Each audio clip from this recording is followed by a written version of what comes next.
I'm disappointed in every one of you. I'm sorry, I don't mean to offend you. I'm disappointed in every one of you. I kiss you on the mouth. No, I'm not cool with that. I'm sorry. One more time. I'm disappointed in every one of you. I mean, I'm dealing with degenerate animals. I'm disappointed in every one of you. Disappointed in every one of you. All right, come on. Honestly, I can't do it, man. I'm disappointed in every one of you. Let me tell you why. It's gonna be all right, Nicky. Go ahead, shoot. You just killed a fucking man. What are you going to do about it? You're happy because you got nothing. You don't got a thing. You're happy because you got nothing. You got nothing. I want to get out. I want to get out of this rat hole. I want to get online. I need BDA boxing.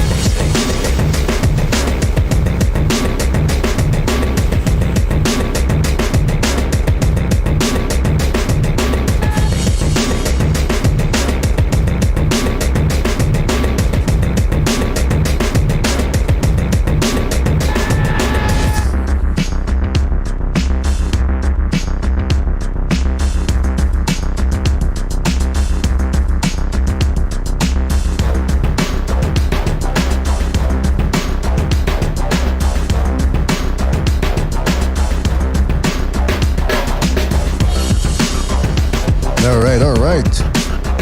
Welcome everybody to another BD Boxing podcast, broadcasted to you live from the True North. The good friend Mr. BDA, and I sure am glad everybody could be on board for this one, fellas. In this episode, we're gonna be talking about some of the triple header occurring all across the world over there on Saturday. 2 fights from the UK and one from the good old US of A. Fellas, we got a lot to talk about, but before we do that, let's get the business out of the way. You guys know the drill. If you want to donate a couple of shekels our way, you can certainly wire them via the Super Chat feature. It's always better if you join the membership program. That way you get more bang for your buck. The most important thing is you continue to like, subscribe, and don't forget you can check us out on Spotify, iTunes, and Spreaker at your leisure. Don't forget to hit the like, subscribe, spread the BDA gospel. Let's give a big shout out to everybody in the chat. In fact, let's give a shout out to Michael Poe, first of all, here for his contribution with the Super Chat. He says, to Senor the BDA and Secret Weapon King Bucho, magic is two in tandem, 100% the best. Well, shout out to you, Michael Poe. Wish you the best right back at ya. Who else is we got here? Super Sardonic, Stuart E. Dials, Grim Reaper, Fender Bender, Rafael Garza, shout out to Rafael. Super Sardonic, Team Batman Boxing, Epairokua, Knockout Ned, Official Scorecard Boxing in the house, shout out to Official, SSC in there as well, shout out to him. Brown Gun in the house as well, Alejandro Solis, Iceman Bray, the Chitlin Distributor, Mr. Chini Chin Chin Chin. JC says we want Ochoa. Yeah, Ochoa, man. That guy is a national hero, man. He's a Mexican national treasure. The way he, my goodness gracious, that was a highlight of the game. You know, here in North America, soccer, that's what they call it here, football, or the rest of the world calls it. It's an acquired taste here in North America, but it's quite refreshing every 4 years to watch something else other than boxing. Because boxing, especially in the last 2 weeks, there wasn't that much going on. But here's the interesting thing. The card that I missed, or the cards that I missed, which was the Janibek fight and the Montana Love fight, I said, no, I'm not going to stay up to watch this bullshit. I went to sleep. Next day, surprise, surprise. Janibek looked less than stellar. Montana Love ended up being, spazzing out, breaking the rules.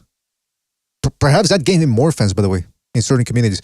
So in other words, what I'm saying is, on paper, certain fights look like crap, and then the ones that you think are going to be good might not live up to that expectation. Be that as it may, there's a little something for every hardcore fan out there. We've got Chon Zepeda taking on Prograis, 2 southpaws that can crack. I don't think it's going to be that entertaining, that fight. I think it's going to be more of a tactical fight, but it's going to be interesting nonetheless. What's the other fight? Dylan White over in England taking on Jermaine Franklin. You look at Jermaine Franklin, he's one of those fat heavyweights. He's already in his late 20s, but he's one of those fat heavyweights that's got hand speed, he can crack, and he knows that uppercut is key. He knows. And then, of course, we've got John Ryder, perpetual contender looking to break through, taking on Zach Parker, a guy that's gained a lot of clout, I guess is the word we could go for here, after Demetrius Andrade refused to fight him, thus passing on the Boogeyman title over to Zach Parker, but it remains to be seen whether Parker is indeed a Boogeyman. We're going to talk about all of that plus more. Opening up the phone lines as well. I want to hear from you, fellas. I want to hear predictions because I don't know who to predict in the Chon Zepeda versus Prograis fight. I really don't know who to pick in that one. So, oh, by the way, AJR, you left a comment, but for some reason I couldn't reply to it because it was, once I clicked on it, it disappeared over at Second Renaissance. You were asking for the name of a song that we were playing, and it's called, what's it called? The artist, I think it's called Where My Head Is Going. Ah, shit. You know what? Let me look it up. Why am I here prevaricating or rambling on, trying to figure it out? It's called Head. My Head? Something about head. Hold on a sec. Yes, indeed. My Head Is Empty is the name of the artist. And the track is called Ashes. So it's called the artist is My Head Is Empty. And the track name is Ashes. And you can buy it on Bandcamp. Just write My Head Is Empty, Bandcamp. And that's where you can purchase the music. All right. Enough about music. What is this, Rolling Stones? Let me call a couple of people here. Let's start cooking with a little hot grease. Hold on a second. We've got calling Jimmy. Hold on a second, Jimmy. Stay right there. Stay right there. Then I got to share the screen here. I'm calling a couple of people here. All right, we got Chief and Jimmy joining us. Fellas, can you hear me? Yellow. All right, good to have you on board here, fellas. Got a lot going on this Saturday. A lot going on. I don't think they're going to be especially two of those fights. I don't think they're going to be that entertaining, but they're going to be good, at least on paper. There's a lot going on. We've got Chon Zepeda, who is 33 years of age, fighting at 140 pounds, taking on Regis Prograis, who was once considered a prodigy, now 33 as well, has not lived up to the potential that he showed during the World Super Series of Boxing tournament a couple of years ago.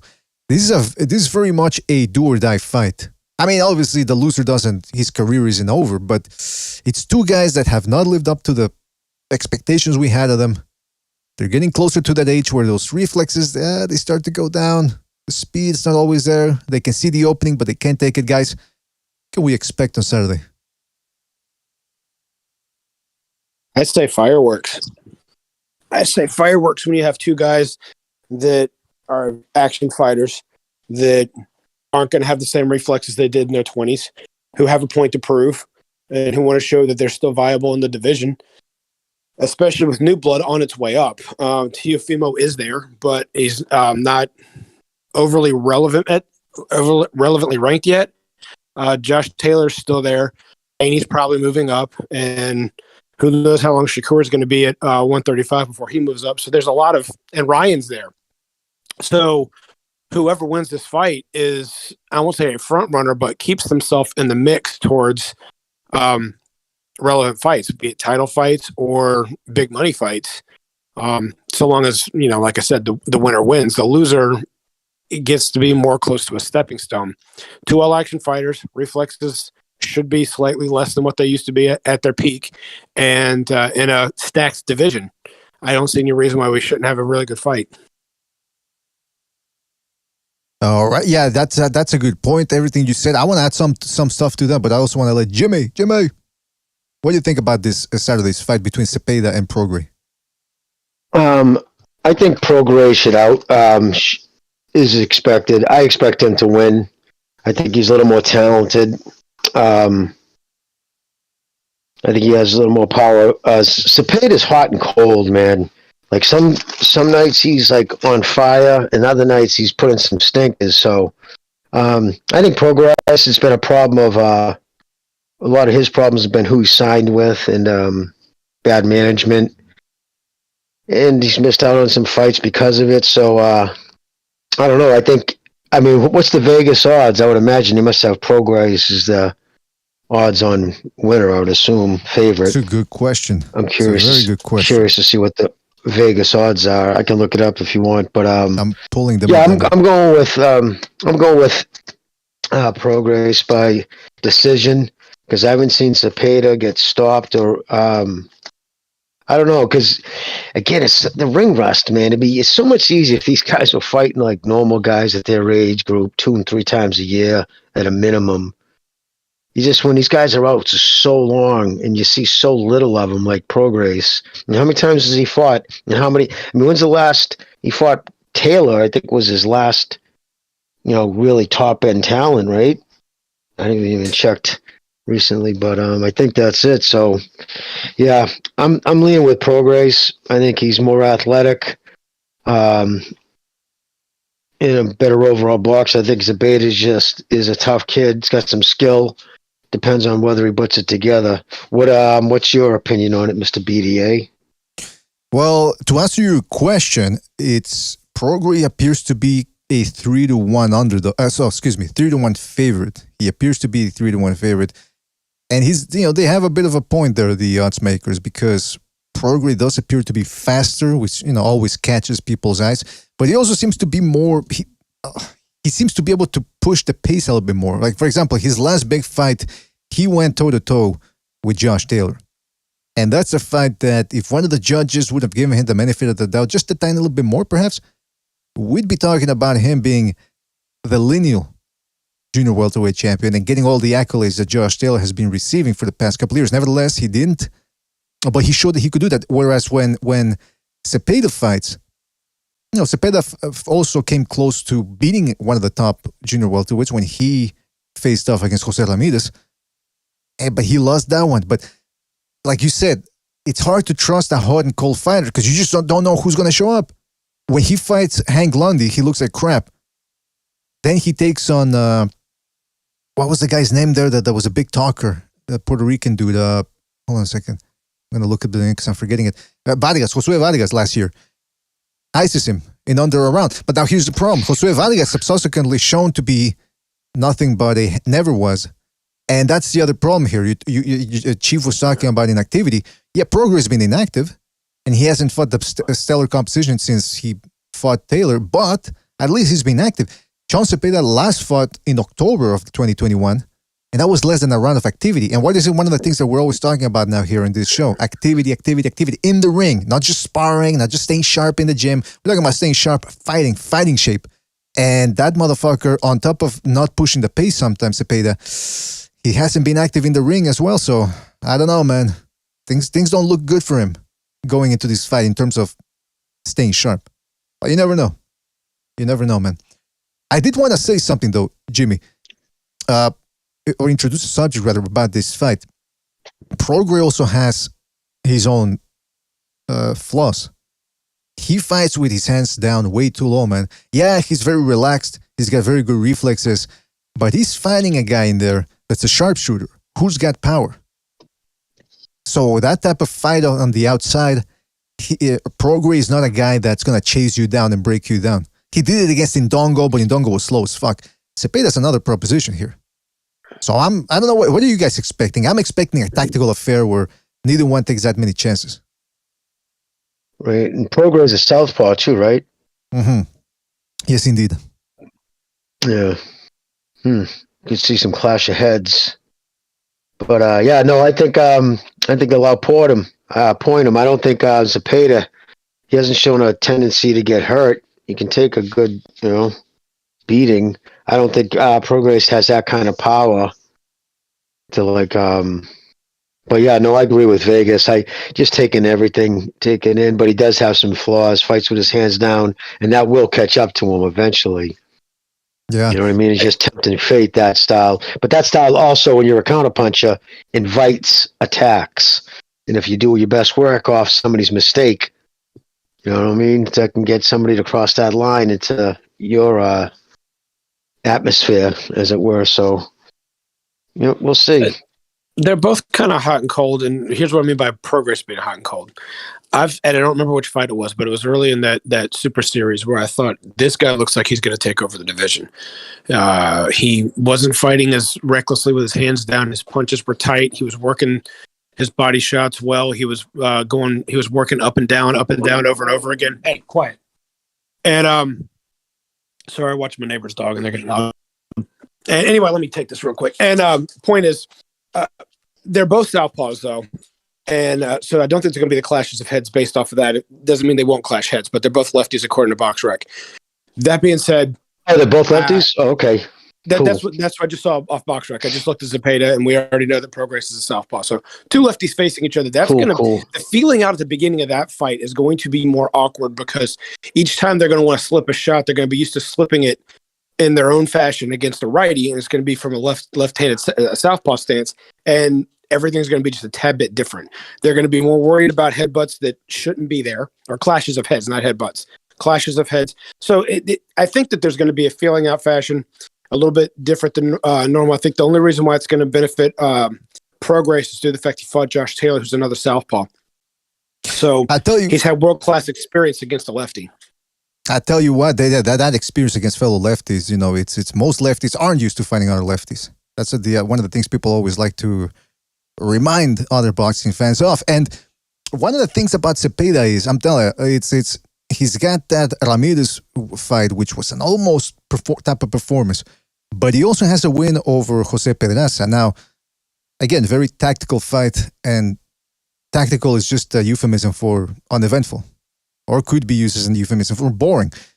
And in fact, if you listen to the ESPN commentators, that's what Bradley and Andre Ward have always been on to Zepeda about, which is that he doesn't push the pace all that much.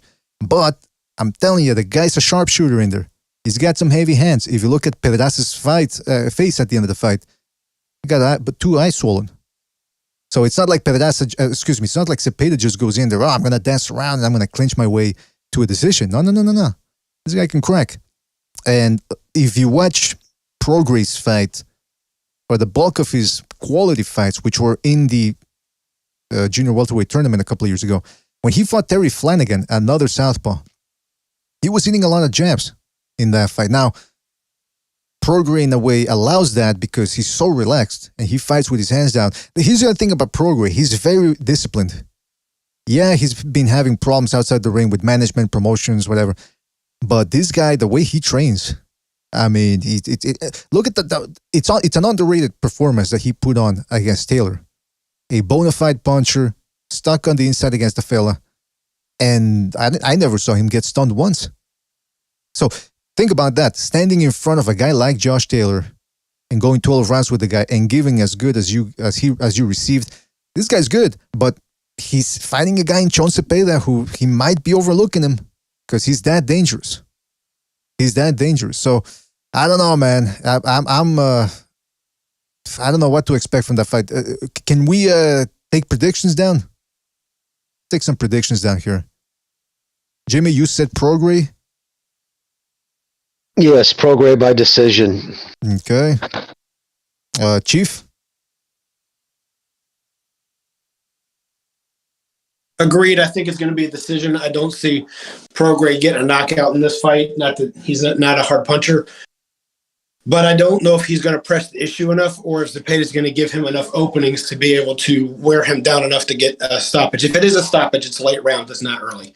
Mm-hmm. Or I don't even think it's mid round. I think it would be around 8 or later. Okay. So you said, wait a minute. You said stoppage because you mentioned a rounder.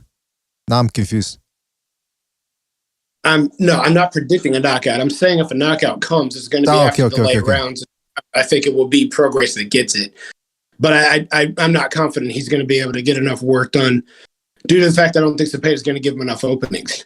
So, and not that he's a defensive wizard. I just don't think he's going to give enough opportunities for Prograis to get enough shots in to wear him down. Both guys are open for the jab. That's why I'm having a hard time deciding who to pick here because I do think Prograis has a bit of an edge in quality. But both guys are pretty much evenly matched up here in terms of power, in terms of speed. I will say that, what's his name? Prograis actually looks a little bit faster. But people are going to think maybe I'm crazy, but I think Zepeda is just as quick. Or maybe he makes up for it because he's more accurate. I'm going to tentatively pick Prograis as well. But all I'll say is it'll be a nice surprise if Zepeda can pull it off. I don't think either guy's going to school the other, so that's the type of fight we're going to be seeing. Let me see what people are saying in the chat, by the way. Super Sudani says, I don't know how much Zepeda's chin has left. Well, I mean, it's not like he gets into wars. So I think his chin is just fine. But he does have to keep his hands up, something he doesn't do either all that well sometimes, especially when he feels he's out of range.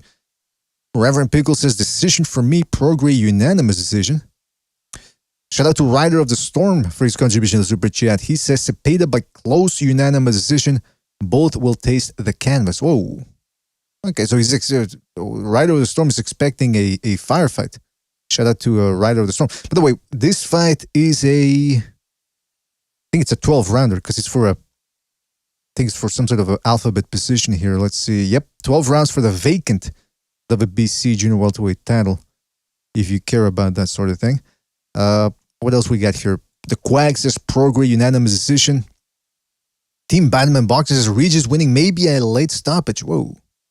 Chitlin Distributor says Prograis earned this shot by beating McKenna, and then he puts a laughing emoji there. I mean, McKenna he's one of those domestic level fighters over there in he's from Ireland. And he's one of those guys, like, for example, I think El Gato, what's his name? Jack Catterall, I think he beat him by decision, though. Whereas Prograis made it look easy, so it's there's a bit of a large quarry there in terms of ability. Chidlin says Zepeda with an 8-4 decision. There you go. Now more people are picking Zepeda. Fender Bender says Zepeda has great footwork. All right. So good, man. Good. We're getting some predictions in. What else was I going to say? Oh, but yeah, like... Can I give a shout out real quick to somebody? Yeah, sure. Yeah, I wanted to tell my friend Josiah is listening. He's a new listener, and I just wanted to give a shout out to him. Hopefully he'll subscribe like I asked him to, and be part of the BDA family soon. What's his name? Josiah. Josiah. That's a very biblical name right there. Shout out to Josiah. Hope he enjoys the show. Drink from the chalice. Josiah. That's right. Hey, man, I'd love to... we'll get into this maybe in another episode. I'm curious if he's on the true path of the Crimson Cross. Shout out to Sursayer. He says, can you give my cousins a shout out, BDA? Oscar and Anthony. Well, there you go. Shout out to Oscar and Anthony for listening. They're here from Mexico, he says. Well, there you go. Hope you're enjoying your stay in the US of A. That's it. No more shout-outs. Because I know people are going to say, hey, what about my cousin Lalo? You're going to give him a shout-out? Shut up. What was Susay's cousins' names? Oscar and Anthony.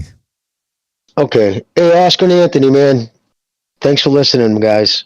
Yeah. Jimmy, I think he made that up, by the way. That sounds like something Sursayer would do. I just wanted to show you the type of people we are. That's right. There you go. What else was I going to say here? Cepeda's brother says René has John looking in impeccable shape, says Samuel Aguirre. Well, there you go, man. I mean, look, like we were saying, this isn't the end of the world for the loser, but it is a substantial step back. Whereas, look, Jose Ramirez is still there. Josh Taylor, if he gets past Catterall, well, actually, whatever happens with Catterall, he's probably going to be moving up. He says he can't really. He's having a hard time making 140. So you have to assume, that's right, an assumption, but you have to assume based on everything he said that he's moving up. So this division, wide open. And what a division it's turning out to be, let me tell you. We've got one of the Russell brothers who can crack, although he has been getting a little help from the referees there with some early stoppages. But nevertheless, he's an entertaining guy, entertaining style. You've got the aforementioned Zepeda. You've got Arnold Barboza, who for some reason him and Teofimo Lopez haven't gotten together. You got Subriel Matias, who's the dark horse of the division and literally a killer. You got Jack Catterall, who's going to be taking on Josh Taylor. He's like the British Jose Zepeda. And so you've got yourself a fantastic division. I'm excited, man. Like we were saying, this fight, there's a lot of permutations involved here, a lot of narratives going on. The winner could be in shape or in place to become the number one guy here. Very excited. Oh, and by the way, hey, before we continue on to the fights coming up this Saturday, did you guys hear that, what's his name? The Pedraza. He actually had to pull out jump out of the Lopez fight because of an injury. And so they're bringing in Xandor Martin, the Spaniard that upset Mikey Garcia last year. He's going to be taking on Teofimo Lopez. What do you fellas think about that one? Good for him.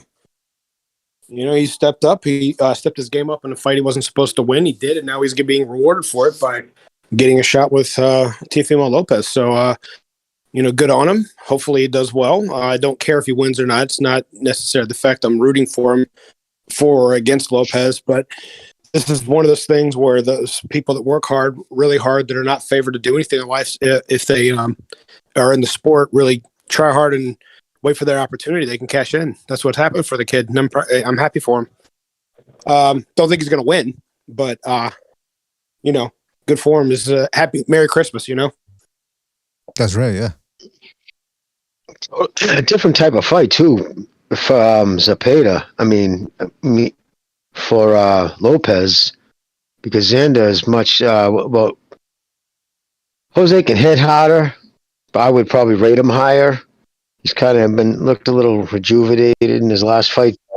Xander Martin had no power. He came across Mickey Garcia when Garcia had no more interest in fighting. You can see it in his face. Just didn't take him serious. Went out there not in right shape, right in the head, and guy came in and just snatched it from him. There was a reason he retired right after that. Well, he retired after that fight.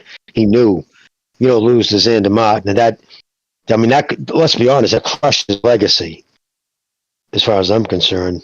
Yeah. But, because look, Xander Martin is a elusive guy, very good reflexes too. He knows what he's doing in there. He's a good. He knows what he's doing. But Garcia's fought guys who were more accomplished and beaten guys that were more accomplished. So it remains to be seen. Was it a case of, like you said, Mikey Garcia just not giving a shit anymore, or is it also a scenario in which Xander Martin really is that good? Because in his last fight, he fought a guy by the name of, I think it's Jose Felix Jr. I forget. He was a Mexican at some point. He was undefeated, considered a good prospect. But since then, he's lost a couple. But Xander Martin fought him. And this guy, Felix, gave him a good fight. Some tough moments. But overall, Xander Martin was in control. He showed that the Garcia fight was not a fluke. He was elusive in that fight. He's like... smooth is the way to put it. He's very, very smooth. He can glide off the ropes. He can keep guys turning. And let me tell you, man, Teofimo Lopez, he's good too, man. Don't get me wrong. He's got good instincts. He's very explosive. He can still crack even at 140. But he's going to be taking on a guy that's very sharp with his punches, very accurate, and like I said, difficult to hit. And what are the types of guys that have given Teofimo Lopez trouble in the past? Guys that can keep up with him when it comes to speed and accuracy. So I'm looking forward to it, man. I'm more interested in this matchup than when it was Pedraza. How about that? I don't blame you. It's going to answer a lot of questions that Lopez had. Lopez looked like the goods. He pulled off his win against Loma, lost against Cam, and has not really rejuvenated himself yet or reproven himself, especially in a new division that's already stacked with talent. Mm-hmm. So, Pedraza's long in the tooth. He may not be old on calendar, but he's been in a lot of big fights. He's two-time world champion. He's fought a lot of guys, and he's come up short on a lot of those fights. That wears on a fighter. When you fight at a high level and you still come up short, that creates doubt. It just does. In the back of your mind, you may go into that ring thinking you're going to win, but somewhere during the fight, when it's not going your way, human nature is now you have doubt. Am I going to win this fight? What's going to happen? Because you've tasted defeat. You know how to win, and you know what it feels like to lose, and you may not want to do it again. But the fact that you have lost, and you can feel momentum, you can already feel the momentum in your own self shifting in the fight because you've been on the losing end. You felt what it was like when the fight was not going your way. And so Lopez has experienced this now. Pedraza has experienced it many times over. So Lopez has got to. How do those two connect together? The point is, Lopez now, from fighting a person that's used to losing at the elite level, is fighting someone that's still trying to go out of his way to prove himself, and is kind of a little bit on a high streak. He's beaten a quote-unquote legend and a quote-unquote future Hall of Famer of a 4-division champion, and Mikey Garcia. He thinks that he can pull it off against anybody at any given moment, even if he doesn't continue winning. He knows that he's done it before. He can do it again. Mm-hmm. Lopez has got to be able to put a stamp on this, saying, "Nope, that was just a fluke. You took on the wrong guy at the right guy at the right time, and I'm ready to take everybody else in this division. That's what he's got to do here. And I think this is a bigger challenge based off of the style, which can help him. If it's an easy fight and he knocks him out early like he did most of his competition at lightweight, he doesn't learn anything. Despite the fact he's a former almost undisputed champion, he's still learning. Yeah, would be very surprised if he can knock out Xander Martin, man. That would be... Oof. But hey, we'll see what happens. That fight's taking place on December the 10th, New York City. I think it's going to be the theater and not Madison Square Garden, the main room. But nevertheless, man. That would be the theater. Yeah. There's also Xander Zayas is fighting. Xander Zayas is fighting that day, as well as Keyshawn Davis and a guy named Tiger Johnson. I think there was another boxer named Tiger Johnson back in the 2000s. Oh, and Jared Anderson's fighting too. I'm very curious to see how he comes out. Maybe this time he comes out dressed as O.J. Simpson with a pair of leather gloves on. Maybe he comes out dressed up as Jeffrey Dahmer. I mean, you never know, man. Last time he came out dressed in prison attire. Before that, he was dressed like a pimp. I mean, you just never know what he's going to do. I'm very excited to see. What else? But I think that kid Tiger Johnson's the middleweight, no? Isn't that the middleweight? Was that? Isn't he a middleweight, Tiger Johnson? Is he the middleweight from Top Rank? I think so. Could be. Super I'm curious if he takes care of that pushing and lining people up while holding his hand out, measuring. He kept doing it, pushing with his elbow and measuring. You can tell he does it a lot in his training because it came second nature to him, which is going to become a problem because eventually a ref is going to tell him to stop doing it. And if it's so second nature, then you have to consciously be making sure, thinking about it. You never want to have to be thinking about something in the ring other than just, working. So the last two fights I watched of him, he's got a real bad habit of doing that. Yeah, man, that's a talented kid. Super Sardonic says that he's got snap but no pump. So that's another knock on him. According to Super Sardonic, I haven't seen him fight. So I'm going to check him out after I'm going to see what he's all about afterwards. The other fight taking place this Saturday, and I want to get to this, man, because this one, again, I don't think it's going to be that good in terms of entertainment, but it's a solid matchup, man. John Ryder, who's had a shot, he's had his shot, and he's coming back for more in the middleweight division. He's got, super middleweight division, and how old is this fella again? He's going to be 34. Okay, so see, again, another dude times... You start to see a pattern here, a theme that's going to be taking place on Saturday. Guys that are a little bit past the middle of their careers, and they really know that their last shots are incoming. And he's taking on a guy that might be wishing that the prime of his career is just getting started in Zach Parker. I'm sorry, excuse me. Why I keep fucking up their last names? Zach Parker. He's undefeated. Like I said, he was on track to fight Demetrius Andrade, and Andrade finally said, nope, I'm dropping the belt. I don't want to fight this guy. And that was at middleweight, I believe. Yeah, what the fuck? I'm getting confused here. In any event, Zach Parker's a guy that hasn't fought that many guys. He doesn't have any recognizable names, but he's tall. He's shifty. That's the way I'd like to describe him. He can crack a little bit. He's a good operator in there. John Ryder, on the other hand, short but bullish. He's shown some promise. He's really improved in the last 5 years. In fact, some people felt that he should have gotten the nod against Callum Smith, who's looking sensational now in the light heavyweight division. And he came up short in that one, but then he won a very close fight against Daniel Jacobs. Guys, real quick, the problem I have with John Ryder, he's a very not willful. He's a talented guy in there. He's strong. He's got good hand speed. Once he's on the inside, he's got those little T-Rex arms, which are perfect for inside fighting. But he just doesn't fucking press the action. So what can we expect on Saturday? Or what are you guys expecting? I think I wrote it down too, and I keep screwing up their names like you just did. But I have one. I think one of them is going to stop the other one. And I think I might have the kid who's already lost like 5 times winning. I have to find it, but make sure I'm not screwing up their names. What do you say, Chief?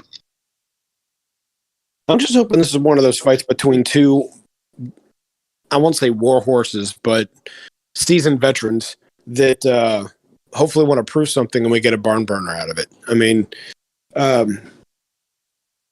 technically speaking, literally speaking, that's what Mickey Ward versus not Arturo Gatti, the Drunken Master. Forget it. I can't remember his name right now.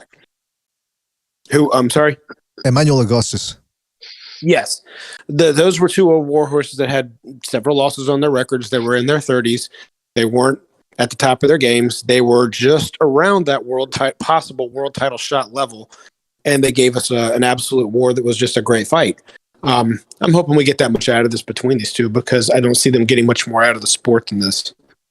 Maybe if it's good enough, we get like a round robin of 2 or 3 out of it on undercards to main event fights to where these guys can still get paid, but I don't see either one of them going much further. So hopefully we'll get something good out of it for the benefits, all of us as entertainment, for fans, and them for their careers, their checkbooks, more to the point. Yeah, which one used to spar Canelo? Was it one of them Canelo's sparring partner? I don't know. I know that I'm going to go out on a limb and say that it was Ryder, but I could be wrong. Yeah, but I do know that Ryder's the guy that's been mentioned as, like, if he wins this fight, he might become Canelo's next tune-up, which is actually a high-level tune-up if you think about it. But he's the guy that he's in contention for a Canelo fight, but he has to win this fight, and it's not a given. I'm reading the chat here. Super Sudani says Ryder is always game. Still think he beats Smith. Who else is? Hold on. Reverend Pickle says I'm backing Ryder. Campos Vasquez says, I'm favoring Ryder. So we got some people there saying that they're picking Ryder, and that somebody else said, who was it? Somebody in the chat said that Zach Parker is untested. And so there's some big questions about that. That's the thing, though. There's a fight that somebody put on the Discord. It was one, I think it was from 5 years ago or 4 years ago. Zach Parker versus Williamson. I believe the guy's name was. Hold on a second. I'm checking it out.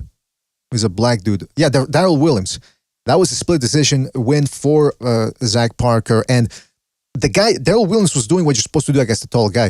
He was changing levels, coming forward, making him drop his hands, and then coming in with overhand shots. And he really pressured Zach Parker. Now, Parker's looked better ever since then, but it's not against stellar opposition. So it's hard to know how good he really is when he's fighting those type of opponents that aren't really going to be able to test him all that much. So this is indeed a big test. I think that the real key here for Ryder is to let it all out. He's not going to outbox Parker from the outside. He's going to have success because he's very elusive. He knows how to move that upper body, but so does Parker. And Parker is the taller guy. So inside fighting. It's like, what's the word I'm looking for here? It's an obvious equation. If he wants to get this win, he needs to. And also, let's take a look at it. Like I said, Ryder's 34. Parker's 28.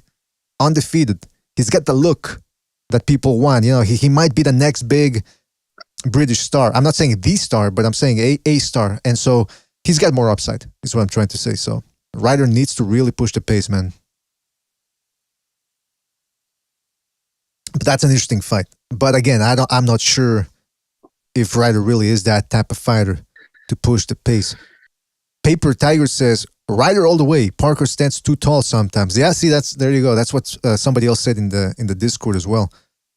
Mueller's in the chat says, Andre docked a UK domestic fighter.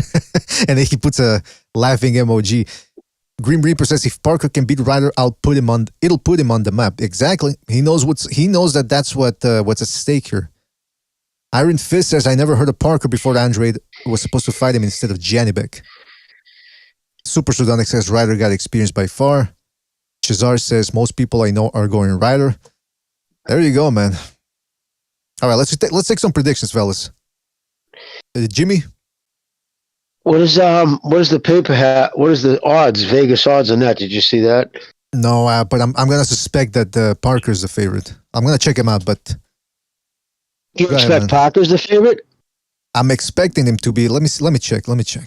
But is that gonna affect your decision? Maybe.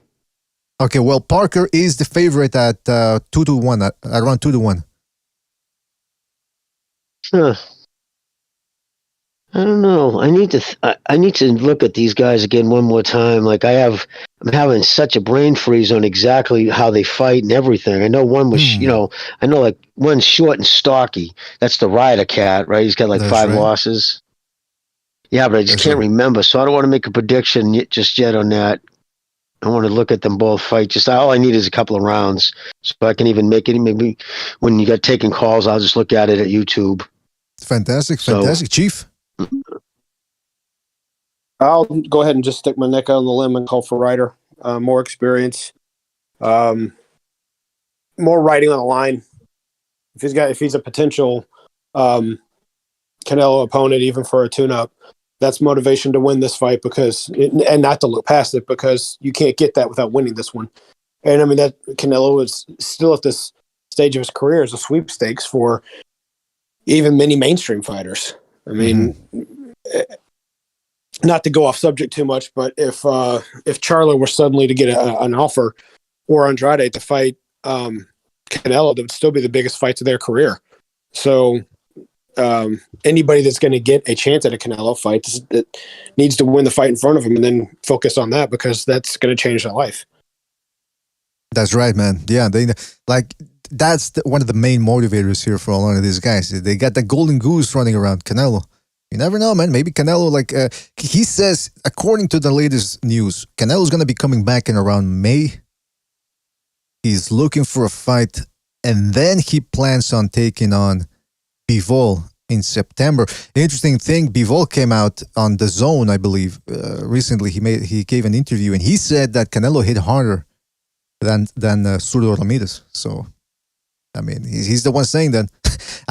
Some people are already being skeptical. They say, oh, well, he's just saying that because he wants the Canelo payday. But then again, he's already been dismissive of the Canelo rematch. So I don't think he's lying. Yeah, he dismissed it. Yeah, he dismissed the Canelo rematch. Like, he doesn't even really even want. He's got nothing to win there. And I don't doubt that. I don't doubt that Canelo punches harder. A lot of people always think size. It's all about technique. Throwing a punch is like anything else. His quickness and how hard and you can see the reaction. Look at the way a couple of times Bivol reacted to Canelo's punches, and he was more wary of them too. Then because they're slower too, that makes a big difference too. They might be thudding and whatnot. But yeah, no, I believe that. That's why I said going into the fight, I said I believe Canelo. People might think I'm crazy, but could punch probably just as hard as Zurdo. Yeah, I think he said that Ramirez went in there to trying to use combinations more, whereas with Canelo it was more he could see the one punch at a time coming, but those punches felt harder than what Zurdo was bringing. I think it has something to do with accuracy too, because Canelo, you wouldn't expect him. In his performance against Bivol, you wouldn't use the word accurate, because obviously he got outboxed, but he knows how to, I would assume that he knows how to place those shots better than does a Zurdo, who never was that guy. I mean, I think a lot of people picking Zurdo were picking him based on what he could do, as opposed to what he'd shown in the past. So I'm not surprised. But then again, like we've said before, or I've said before too, and other people on this podcast have said it too, that Canelo rematch versus Bivol, he might be doing it for ego purposes, but he should really look for the Benavides plant winner, because that would be better than Bivol, who's going to outbox him again, I believe. Let's move on now to... Yeah, man. Let's move on to the... before we open up the phone lines here, what's it called? Oh, yeah, Dylan White versus Jermaine Franklin. This is an interesting one, man. This is an interesting one, because Franklin, again, he hasn't fought anybody really. Obviously, White has the better resume. He's a better fighter on paper, but he's being knocked out. That's the other thing. The worst thing in boxing is to take a lot of beatings, right? That's the bad thing. Take a lot of beatings, but it can be good to have been knocked out 3-4 times out cold, right? No, in terms of longevity. So Jimmy, what do you think? How do you think he's going to look on Saturday? I mean, I don't know anything about the dude he's fighting. I'm not going to lie, but I just think I've never been that impressed with White. Just haven't. He seems like a tough kid who just got into boxing because he could make money. Never seemed overly talented. Gets knocked out. He loses every time he steps up to the big fight. He loses. So I mean, yeah, I guess if you want to count like his resume, I've lost to much better people than you have. So, but it does matter in a certain degree. I know one of those losses wasn't supposed to happen. Against what, Povetkin? Yeah, he was supposed to beat Povetkin because Povetkin was long in the tooth and past his prime. That was supposed to be a stepping stone to get him to mandate a title shot because he'd been number one contender for a while and wasn't getting his shots, largely because I don't think he wanted to fight Deontay Wilder. He wanted a shot at he wanted a shot at Tyson Fury. And so anyway, he walked right into a left uppercut and got knocked out in a fight he shouldn't have lost. He and Chisora, every time they fight each other, I feel like they're fighting a mirror. I feel like it's just they're two big, strong, sometimes bald guys that don't take backward steps, and I've enjoyed their fights, but they're just like the consummate professionals. They're like the Ken Nortons of the division. Ken Norton never won his title in the ring. He was just always tough to fight anybody that he did fight, with the exception of George Foreman. He was tough for Ali. He was tough for Holmes. He was tough for some other guys along the way. That's what both of these guys are. Him and Chisora, even though we're not talking about Chisora, we're talking about White, but they fit the same mold. You're talking about the same guy, you're just using a different name. I mean, that's an interesting comparison. I will say that.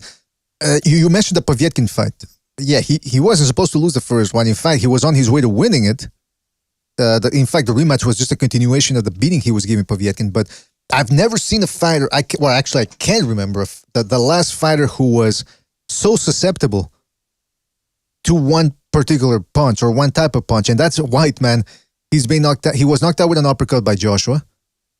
I think Parker dropped him or stunned him with an uppercut. I could be wrong. Povetkin dropped him with an uppercut and knocked him out cold. Fury knocks him out with an uppercut. Fucking the Colombian guy that fights here from Montreal, Oscar Rivas, dropped him with an uppercut. It's just, and that's why going into the fight, Franklin said he put a tweet out and he showed a clip of him nailing I forget the guy's name, Rydell Brooker, I think it was, with an uppercut. So he clearly knows that's his money punch going into this fight, an uppercut. But whether he's good enough to deliver that against White, I don't know. But that's the reason why I brought up the knockouts, because he's been knocked out cold. He's been through some wars, and he's stiff-legged too. Have you ever seen Dylan White? Chief, you compared him to Chisora, but at least Chisora bends at the knees. White doesn't do that. He just stands straight up, tries to block shots. I can see him looking rusty as fuck on Saturday and getting his ass knocked out. But we'll see what happens. I could be wrong, man.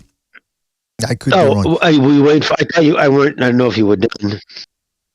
Well, before actually, phone lines are open, fellas. So everybody out there, if you want to call in, give us your predictions or comment about anything, whatever you want, make sure to call in. But are you going to talk about the latest news? But it's official with the Gervonta Davis Hector Garcia's fight. They announced that. You mean Ryan? Yeah. Well, no, the Hector Garcia. They're going to be fighting the fight first. before the Ryan Garcia fight. Yeah. Okay, my bad. Yeah, I heard about that, Jimmy. It's a tough fight, man. Pay-per-view though.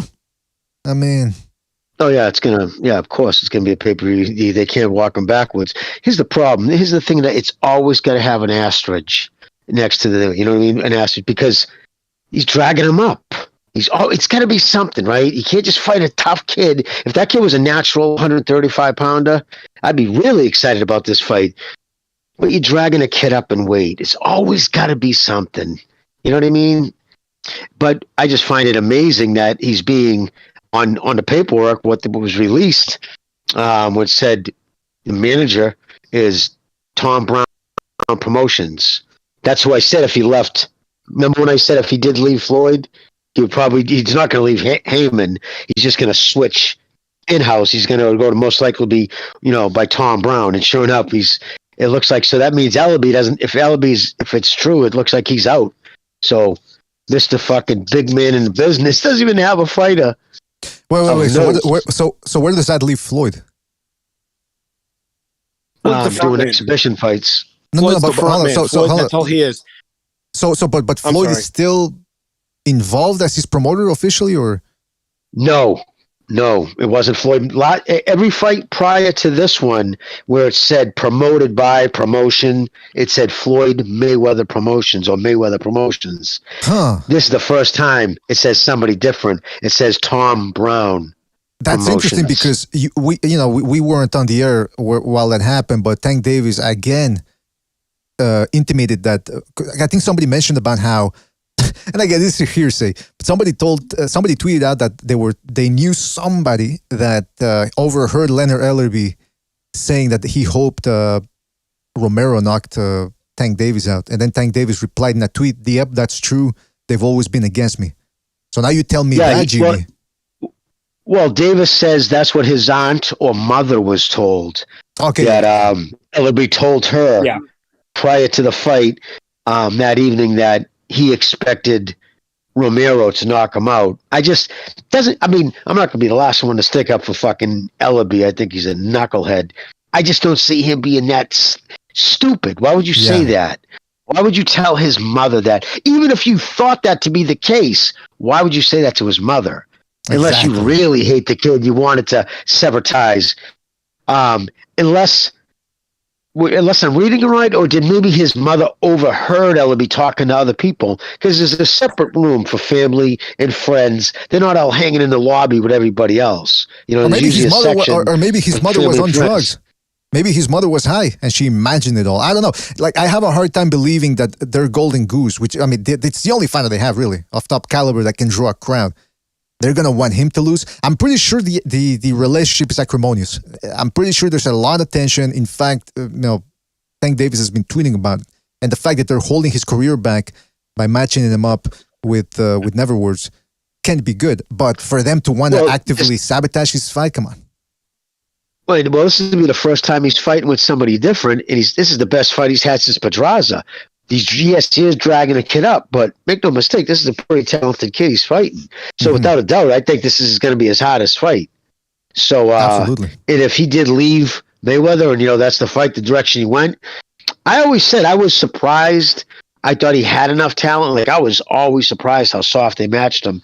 I really believe Mayweather thought he could just get almost people to hate him enough to get his name to generate people. Like, just didn't care that he was fighting, fucking no-hoper after no-hoper. It would also seem though they wanted to do the Canelo. And what I mean by that is not that Canelo took soft touches, even though some people didn't respect everybody he fought, like Matthew Hatton and guys like that. But if we shoved him down his throat enough, he would eventually get to be a big star. Because really, outside of losing to Mayweather before beating Triple G, what did Canelo do that really solidified him as a major star? He wasn't selling 1 million pay-per-view buys without fighting Mayweather or anyone else. He wasn't selling out. I mean, he may have been selling out stadiums, but he wasn't beating like guys that Austin Trout and Lara. Those are the guys that nobody wants to fight. I give him that, but they're not guys that everyone's saying, "Oh, wow, did you see that fight? That was impressive." Nothing was happening like that. But they shoved him down our throats, got him in with Triple G, and finally became a huge star. I'm thinking Mayweather thought the same thing with Davis. If we just keep him out there and we keep hyping him, we keep doing what De La Hoya is doing of trying to convince everyone that he's a big star because De La Hoya said so. Well, I sold more things than Oscar. I'm more influential than Oscar. If I keep telling everybody this, he'll be a big star. Floyd's ego is big enough and he's stupid enough to believe that his influence is that big, that I think that's how they thought they were going to make him a major star, was just forcing it down our throat and trying to brainwash us by his words that he was going to be a major star. How's it turned out? Well, he is one of the bigger stars the PBC's got, but he's still not a major player in boxing, period. Maybe in his division as far as money revenue generated, but not as far as star power of what he can do and who's going to line up to fight him and the purses he generates for his opponents. That's the one thing that De La Hoya and Canelo have done that the other major stars have not done. How much did Plant get for fighting Canelo? Like $10 million, right? Who else gets $10 million for their opponent? That's right. Yeah, no one got $10 million. None of the guys on HBO when before Mayweather left for Showtime got $10 million for fighting him. So he didn't generate enough money to where that money was huge on everyone's level. It was just for him. Listen. So He's a financially big Sorry. fish in a financially shrinking pond. Oh, by the way, before we continue, fellas, before we continue, shout out to everybody. Don't forget to hit the like. Don't forget the phone lines are open. The phone lines are open, and we got a phone call here. Let's go to it here real quick. 407. 407, you're on the air. 407, what's on your mind? What's up, fellas? It's been a while since I've been on here. I hope you all have been well. All I gotta say is a few things. First of all, this weekend's fight is great. Great fight on paper. It's a fight that fans should be more focused on since it's a good insiders fight. They're doing what, no disrespect, but a lot of these divas are not doing, which is fighting each other and just having Twitter wars. Now, these guys are going to go blow for blow most likely. We might be having a fight of the year contender along with next weekend's fight, and I'm not talking about Fury, but I'm talking about Roman Gonzalez. These are great fights coming up, but the issue is the boxing media doesn't focus on the fights that are really happening that deserve more attention than the Twitter wars on social media. So, yeah. That's right, man. That's right. Yeah, I think Jimmy Chief said that he expects a shootout. Caller just said we could have a fighter of the year contender. Obviously, we don't know. But do you think the chances are good that we could get an entertaining scuffle? You never know, right? Yes, and I'll tell you why. Zepeda's hot. I'm getting a wicked delay. I hear myself like 10 seconds later on my headphone. Sorry about that. No, it's one of those things. But yeah, he's hot and cold though. I've also seen him be in boring fights, and it's Prograis can be a difficult guy to fight. You know what I mean? He's got an awkward style, and some people get uncomfortable when they fight people with an awkward style. It makes them hold back their punches. Put it this way, I give it just as much chance of being a stinker than I do being a fucking barn burner. There you go, man. Caller, what do you think? I think the same with both fighters. But here's the thing that makes this fight interesting. If Prograis hurts Zepeda early, he cannot get reckless, because that's one habit that Prograis has sometimes. Is when he hurts someone, he gets a little. He leaves his chin out there a bit too much, and with someone that has Zepeda's power, that could be very dangerous. And we could have a 9-9 round within the first 3 rounds, and they're both either going to be very cautious or they're both going to be going there to take each other's heads off. That's why I think it could be a fight of the year candidate. Interesting. All right, man. Anything else, man, you want to say before we move on? Not really. You guys take care, and God bless. You too, man. Thank you for calling in. God bless, fella. Take it easy, man. Yeah, don't forget, fellas, hit the like. Shout out to the caller. Just call in. Don't forget to call in. Phone number's right there in the middle left-hand portion of your screen. And the caller's right, too. This could be a crazy war. You just never know. I mean, it depends on how they line up to each other, how bad they want it. I mean, look at Zepeda's fight against Baranchik, man. He fucking laid him out cold and dropped him. So I'm telling you, he's got power. And Prograis got power too, so you never know. It could be, usually when I think of a big fight or an entertaining scrap, I think 12 rounds for some reason. That's the first image. But it doesn't have to be 12 rounds to be an entertaining fight. It could be a fucking explosive 3-rounder. A la Hagler Hearns. You never know. So we'll see what happens, man. We'll see what happens. Hey, listen. That's the fight everybody talks about when you say a classic, few round fight. Everybody brings that fight up because that really is the one everybody measures it by. That was such an exciting fight. Nassim Hamed versus Kelly. How many rounds was that? Was 4, right? I think. Yep. Okay, but I mean, it's still 3-4 rounds. Same thing. People get our point. And that's the great thing about Saturday is we got 3 good fights. So if one of them, we got a 1 out of 3 shot that they're going to be interesting fights, or that one of them is really going to kick ass. So I'm excited, man. And listen, Jimmy, I know you're a Yank, as we call him. You're a hockey fan. You're not really into the soccer. That's what they call it in North America. But it's been refreshing the last 2 weeks. There wasn't that much going on. So it's been refreshing for me and for a lot of people in the Discord watching football. But it's also refreshing to have some good boxing back, man. 3 good cards, man. That is indeed something to look forward to and to be grateful for. Well, I would normally watch some of the World Cup just because it's such a big event, but I'm protesting because they won't allow the rainbow shirts into the stadium. They won't allow what? rainbow shirts into the stadium. Did you see that dude that tried to sneak into the stadium with the shirt? And then he's making a big deal out of it on Twitter. It's like, fuck, what you think? He's a writer for CBS. Oh, so he was virtue signaling. He did. That was all. Oh, look at that. They wouldn't let me go into the stadium. It's like two things. How presumptuous, you son of a bitch, to push your Western leftist ideology on a country that, whether you agree with their, philosophy is not your business. But that's their heritage. I mean, that's how they are. It's a Muslim country. They said no. They don't want no political signs. And they didn't want nothing with the homosexual. I mean, they don't promote that. You can find it offensive all you want. It's not your country. And this guy did it to gain points, and he did get everybody talking about him, but he caught a lot of hell for it too, because it's obvious what he was doing. It was good to see the the Qatari or whatever you call. What's the word for people from Qatar? Qatar. Qatar. It's actually, instead of like Qatarian, you would think of something as Qatar, but instead of it ends with an I. Qatari. Qatari. Okay. So it's Qatari. That's what you would call the people from Qatar, Qataris. Okay. So I was partially right, but those guys were fighting fire with fire because they said, "Hey, listen, you're accusing us of being homophobic. We're accusing you of being Islamophobic. What do you think about that?" So it's interesting. That's what's coming to the fray now. Same thing with Ye, aka Kanye West. But that's the other thing, though. Could I walk into the Church of Satan with a shirt that says Jesus rules? I don't think they'd like that either, would they? Or maybe me and Jim Caviezel walk in there and we start talking about the making of the Passion of the Christ. They would kick us out. These Satanists, they pretend to be very, very open. I bet you they're not if we show up to the Temple of Satan or whatever it's called. So these people can spare me with the whole, we're outraged. No, you're not. You're just pissed off that you can manipulate everybody else. Don't forget to call in, fellas. Numbers in the left-hand portion of your screen.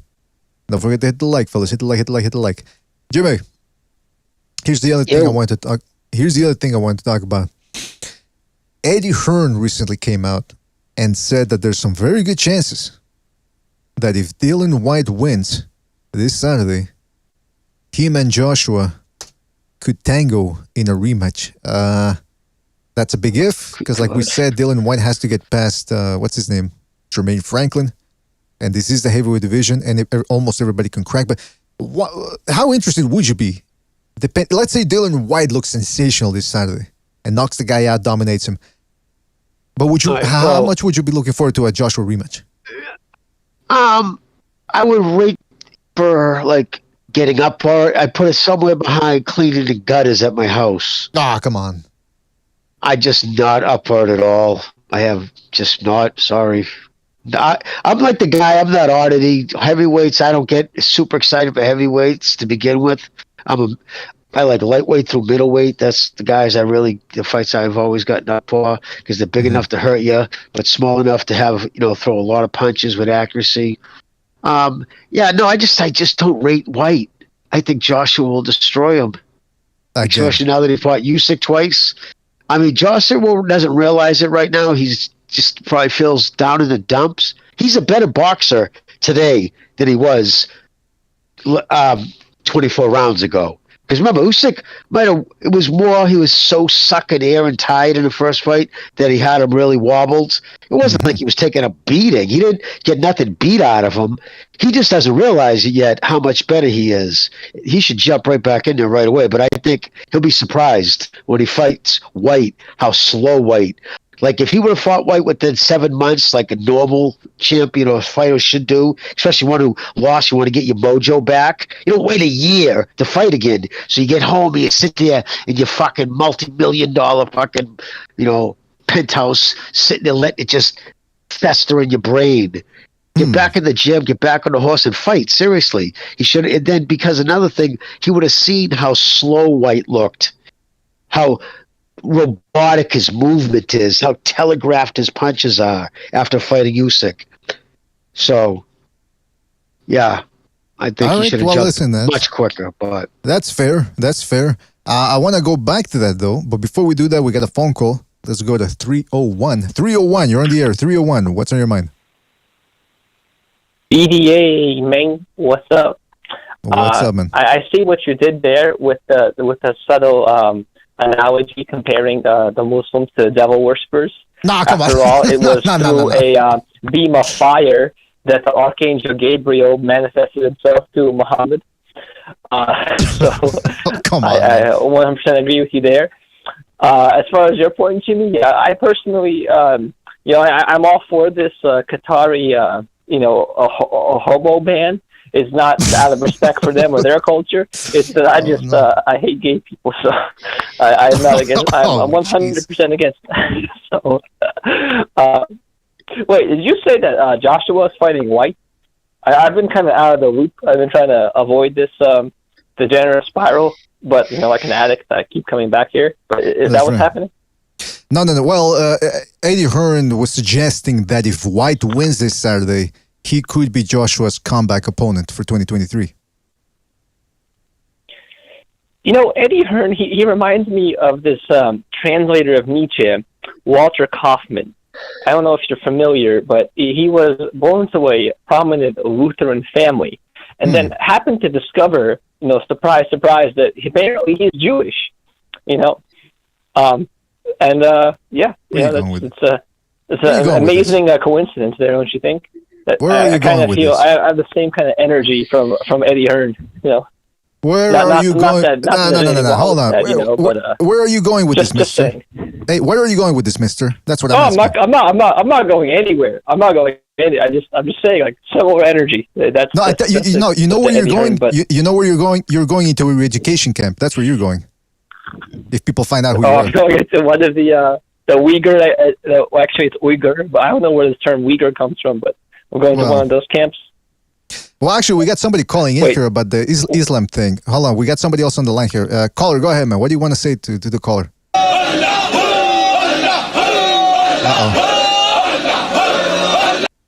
They're on to you, man. They're on to you now because you went against Islam. I heard none of that, but I assume it's just the Western masses screaming. That's what I heard.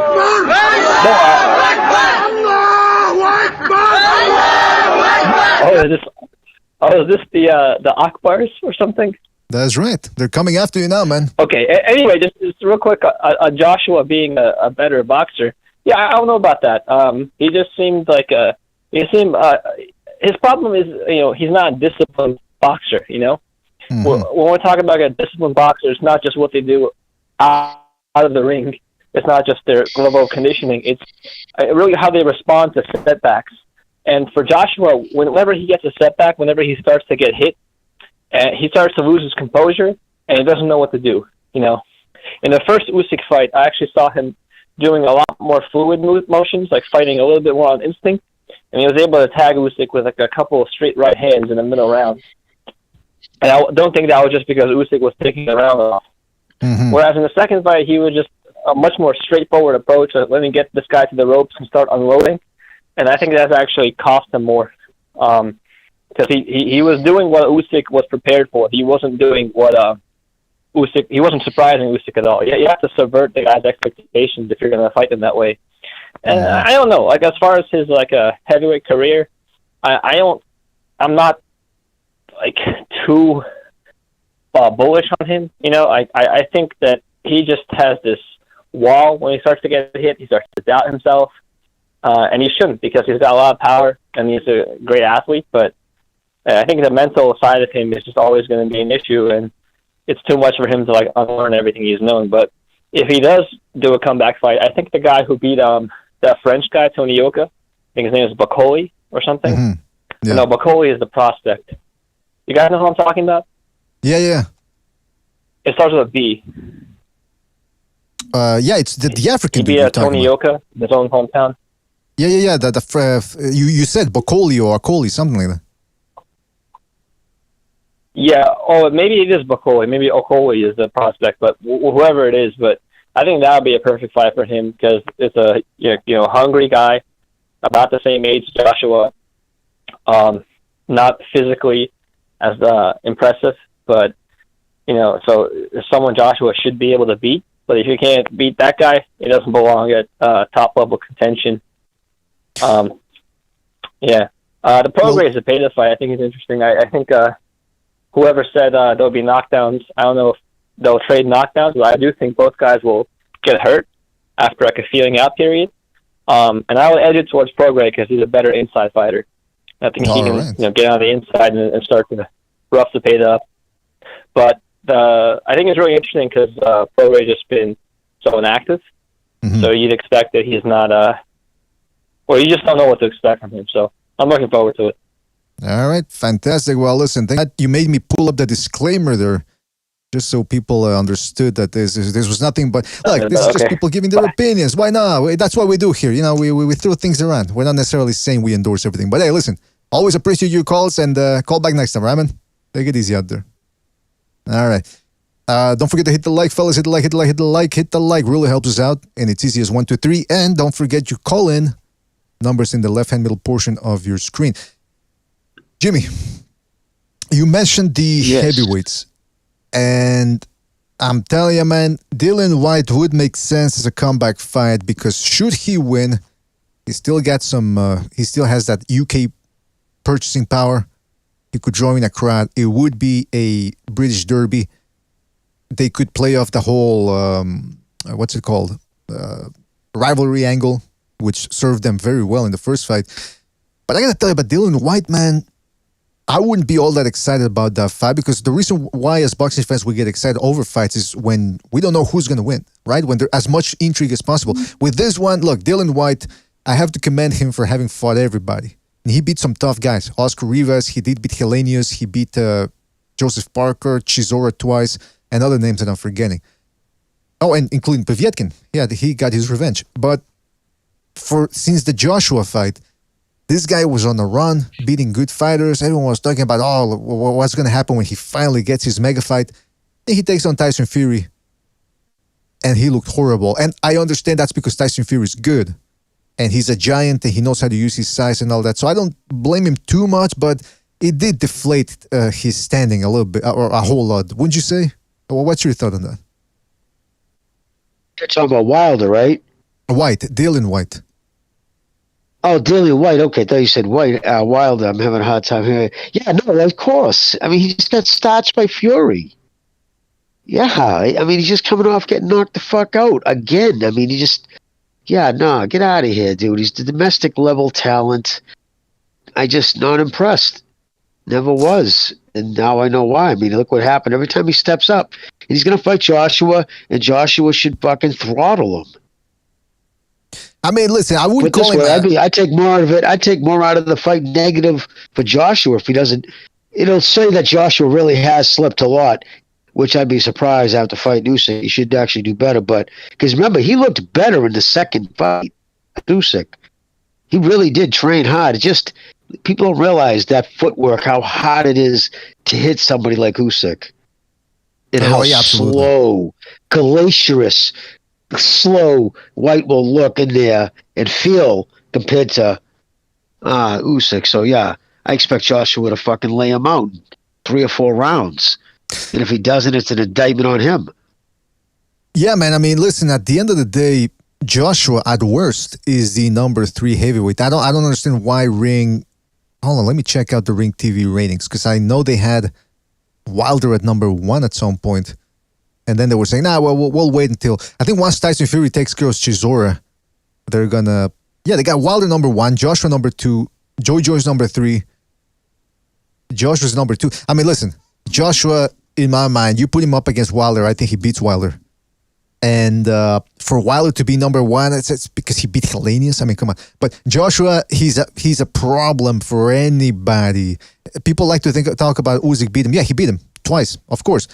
But he had to fucking redline it. And the reason why is because Joshua has a lot of things going for him. He's got power, he's got combos, he's got decent boxing skills, and then on top of that, the size. He's a big dude, man. People think it's easy to beat up a guy that big. And, you know, for some of us it is. But for most people out there, most boxers, you got to fucking be 120% to beat the guy. What Usyk did against Joshua is I mean, this guy, look at some of the pictures of the guys he was sparring, Usyk. I'm talking about Usyk in preparation for, he was fighting some fucking giants in there. And believe me, those training camps, they were arduous. So Put him Joshua in there against White. I think Joshua takes him out. Put him in there against Wilder. I know people would look at that as a 50-50 fight. There's few guys that I would pick Joshua to beat Joshua. Joe Joyce is one because I think stylistically he could do it. But Dylan White, Luis Ortiz, Joseph Parker. No, none of them. No. Yeah, Joshua, I mean, losing 2 decisions to Usyk should get you ranked higher than getting the shit beat out of you. Never mind the optics. Just look at the statistics. Look at I remember I read them off on once. I wish I still had them handy, but how one-sided that trilogy really was against Fury. Mm-hmm. I mean, it statistically was out. Wilder never landed 10 or more punches, never went double digits in any round in all 3 fights. Think about that. I mean, insane, he landed 18% of his punches. Yeah, it was bad. What? Yeah, well, no, because I thought you cut off. I thought you cut off, but it's because you were done. But yeah, man. I mean, look, people after the Fury fight, the third Wilder-Fury fight, they were like, well, Wilder fought much better. Did he really fight much better? He dropped him twice in the 4th round, I believe, 3rd or 4th round. And then what? He had 2 flurries that I can remember, and that's it. Other than that, he was getting abused in there. So people are overrating his performance. I thought it was Fury. I thought Fury came in fatter. He looked like he didn't take it as serious. Yeah, he was. I thought it was as much on Fury. I just thought Fury looked like shit. Actually, I mean, he wasn't trying to. But how could Fury not take him? Of course, you're not going to take him as serious. You've already outboxed him in all 12 rounds, and then when you finally decided to fight him like a man your size should fight him, you destroyed him. That second fight was an annihilation. So I think he didn't take him as serious going into the 3rd fight. It showed. He could have been knocked out. He missed by only a couple of inches, getting slept. Yeah, he came in fat, unmotivated, and it almost cost him. But other than that round where he got dropped, it was a continuation of the second fight. And I have to wonder how Wilder's gonna look when he finally steps up against a guy that's gonna come in to fight, not like Helenius, who tasted the shot and said, "You know what? I think I'm gonna call it a night." That's the way it seemed like to me. But yeah, he knew he wasn't going to win and just fucking bailed out. He figured, I'm not even going to have to fucking use much soap. I'm not even going to sweat that bad. Yeah, that was a joke. That got him ready for nothing. Yeah, maybe it boosted his confidence, but there's only so much of that can it can only do so much for you. Like I said, told people by the way earlier, don't forget to hit the like. Really helps us out. Subscribe if you haven't subscribed already. Now let's go to a phone call here. We got somebody calling in. 410, you're on the air. 410, what's on your mind? Yeah, man. Hey, I just wanted to say this for real. There's a lot of people that have been in my bushes, BDA, about this whole Tank Davis, Ryan Garcia, what Tank got going on and all that type of stuff. Mm-hmm. And I be trying to tell everybody that I talk to, man, that I do not, and I repeat, I do not want Tank to lose. It's not that I want him to lose. I just want him to take tougher fights. Everybody be in my bushes. Why do you hate Tank so much? Why are you a hater? Why do you say this about him? And I be like, yo, because y'all don't watch boxing. Y'all are just Tank fans. Period. That's what's going on. And I know what's happening, and y'all don't. Y'all brains is like the size of a pea when it comes to listening to this guy, man. He trolled these dudes and laughed at them for 6 months straight, and then tell you to buy a pay-per-view. You feel me? And then when you buy the pay-per-view, it's not the man he was trolling for 6 months. It's some other guy. And you be looking like, what the hell is going on here? Like, whoa, I'm supposed to pay $80 to see you fight some man that you've been trolling and laughing at and tweeting about and all this crazy stuff. We follow this for months on end, watching this, and then you give us one fight out the year? I'm like, man, come on, bro. And it's bad because I'm from here. So when I talk like this, it's like, you hating on him because he Tank from the city and he getting money, and that's fine. I'm cool with that. I love it. I am totally fine, and I'm completely in love with the fact that he made it out the shit town. This is a fucking shitball of a town. Don't nobody want to fucking be here. Come on, man. And I'm so happy that he made it out.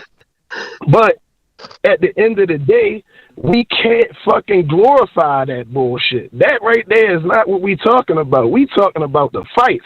When it comes to the boxing and the resume, it's looking bad, bro.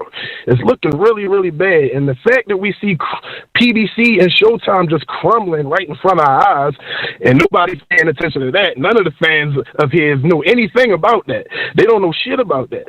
They don't know nothing about that. I don't even think half of them know that he about to fight on the Black Prime, the Black the BLM, whatever he just signed to, and did the new contract to fight this other guy. But listen, caller, here's the problem. Here's the problem with a lot of people is they look at Tank Davis fighting on pay-per-view and they think, well, they think being on pay-per-view is some sort of accomplishment. Anybody can be on pay-per-view. Terrence Crawford fought on pay-per-view. But just because you're on pay-per-view doesn't mean you're actually a pay-per-view star. And that's why a lot of people, I've heard people say that. They go, well, Tank Davis on pay-per-view, Ryan Garcia ain't on pay-per-view. Yeah, because he's with a channel or a network or a streaming platform, whatever you want to call it, that actually has some dates and they don't have to put everything on pay-per-view. Tank Davis, on the other hand, and by the way, I don't know if you heard the news, but Jimmy just said that earlier in the show. Tank Davis and Mayweather promotions, they seem to be finito.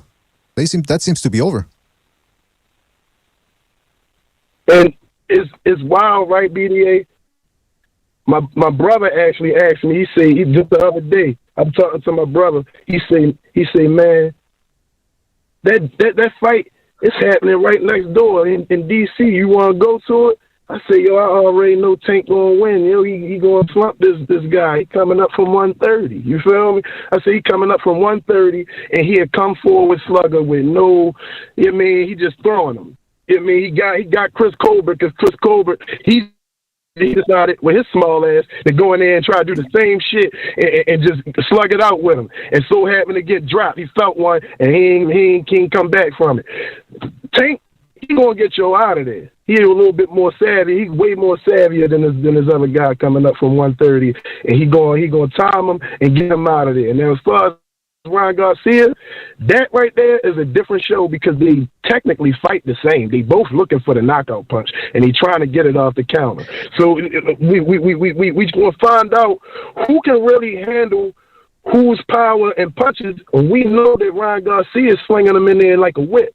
You feel me? And this is going to be like a true test because now we're seeing fight one of the people that we know is to be a top contender. It's one of the people that they saying, oh, he's in the top 5 when they was naming who they was naming. They was saying Lomachenko, Devin Haney, Tank.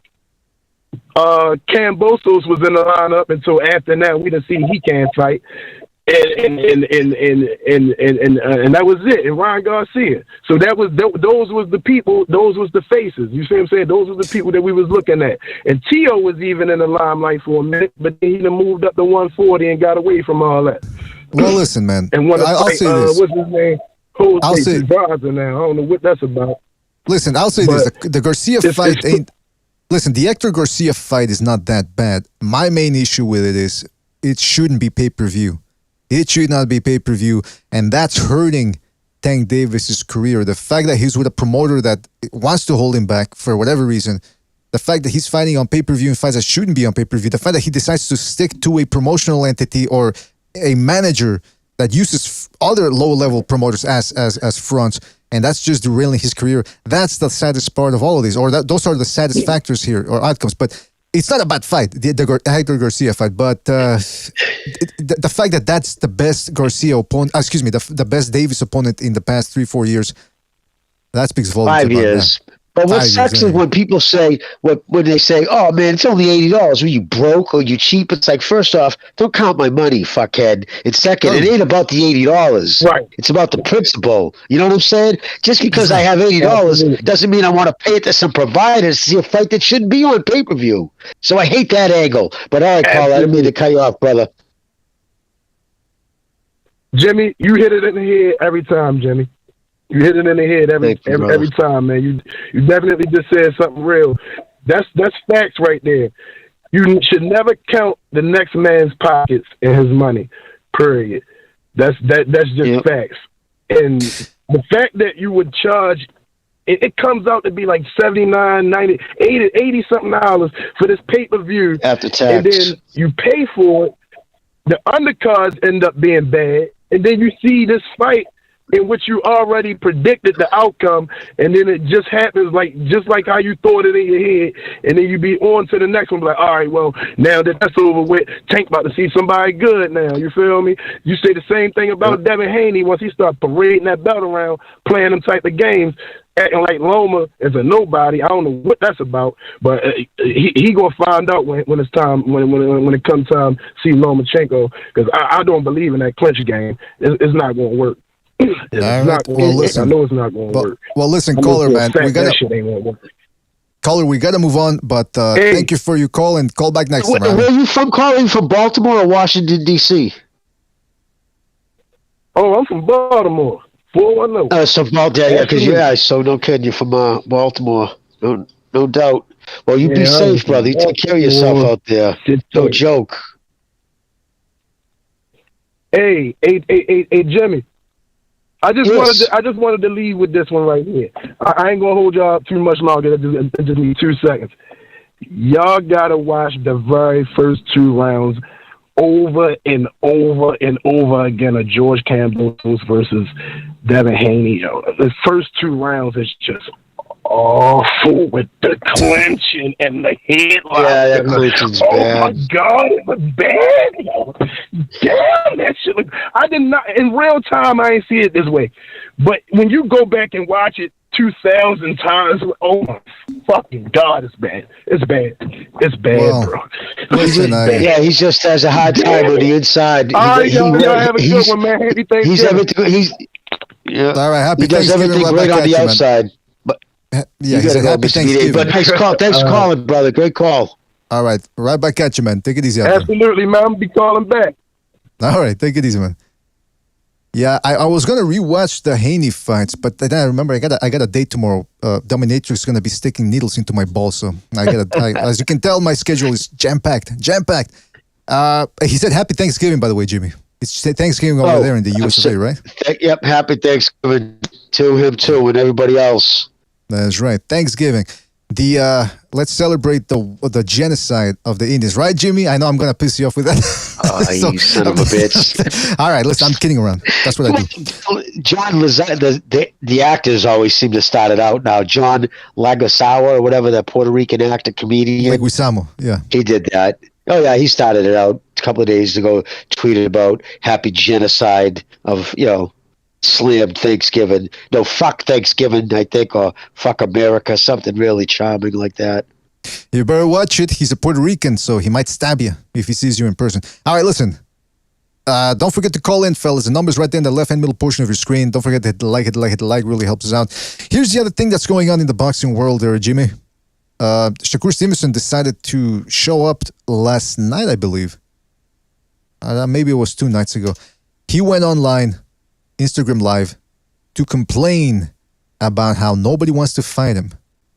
And he I don't know if it's the November weather.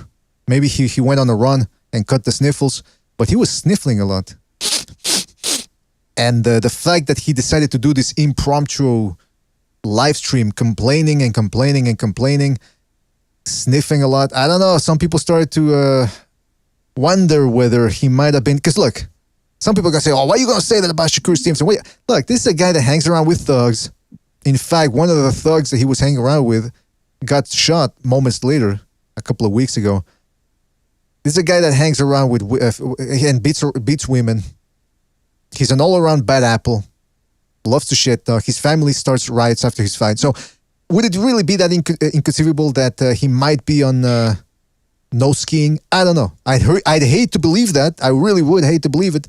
But Jimmy, what do you make of this? He's starting to call out people. Supposedly he tweeted out that he said that a contract. He by the way, he tweeted today that I sent out an offer to William Zepeda. How do we know if that's true though? I mean, it's a lot of these fighters love to talk now. on the internet. Yeah. The problem is a lot of people are going to avoid him because he is a talented kid. Whether or not he was doing coke, I'd have to see him talk other interviews by his cadence, whether he's grinding his teeth, his pupils. There's all kinds of tells. He's sweating. Is he also on top of sniffing, rubbing his nose, touching his face a lot? You can usually tell by just the cadence if it's drug induced. Is he talking fast? Is he kind of all over the place? So sniffles at this time of year isn't unusual. I got a cold kind of right now myself. So, but maybe you're on the. But then again, cocaine in professional boxers is like fucking oxygen in lungs. Let's be honest. It's just always been around. Yeah, that's an unfortunate. It is what it is.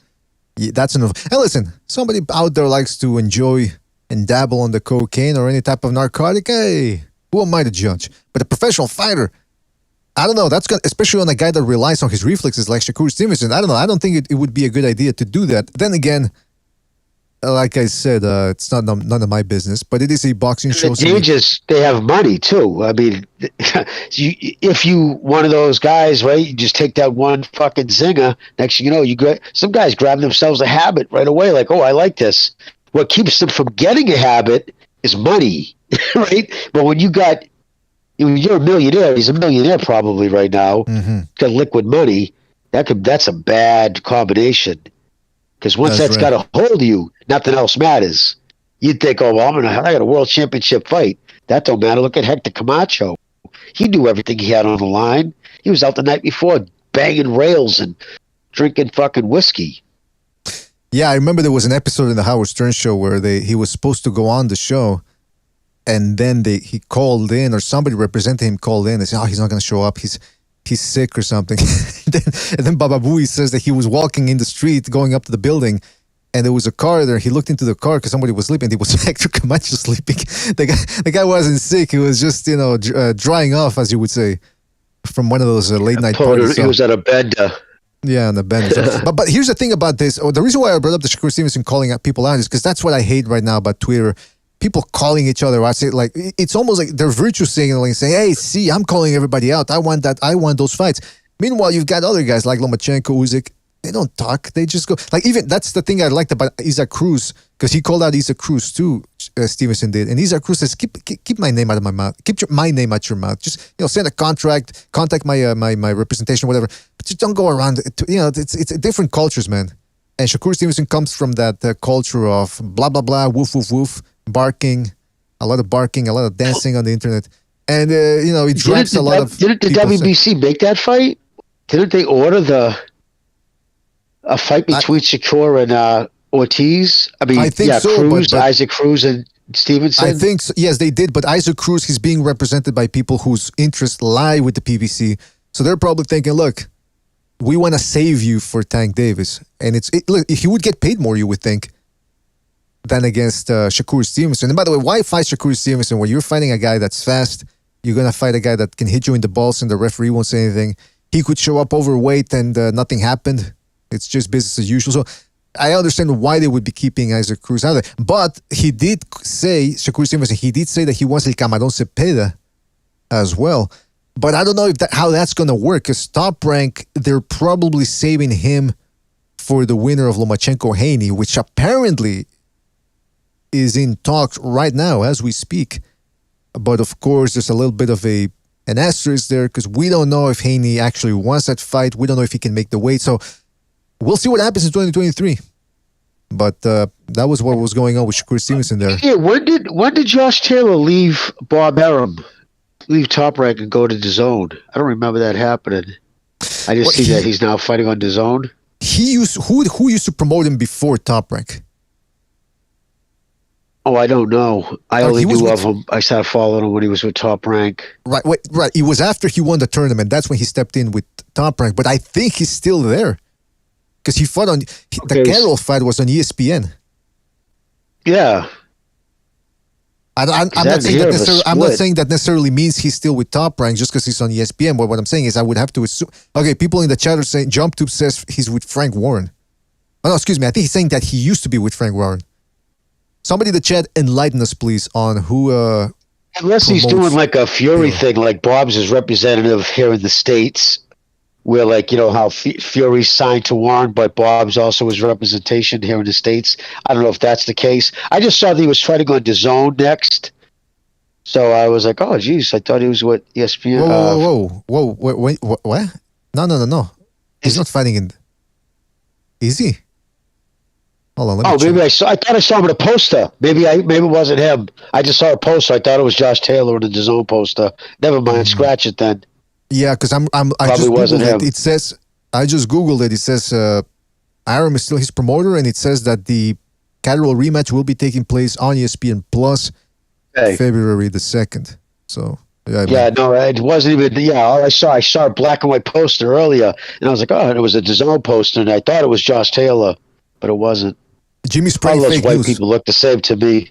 Oh, Jimmy's spreading fake news too, by the way. He's been watching too much Fox News. Fox News. I'll do it.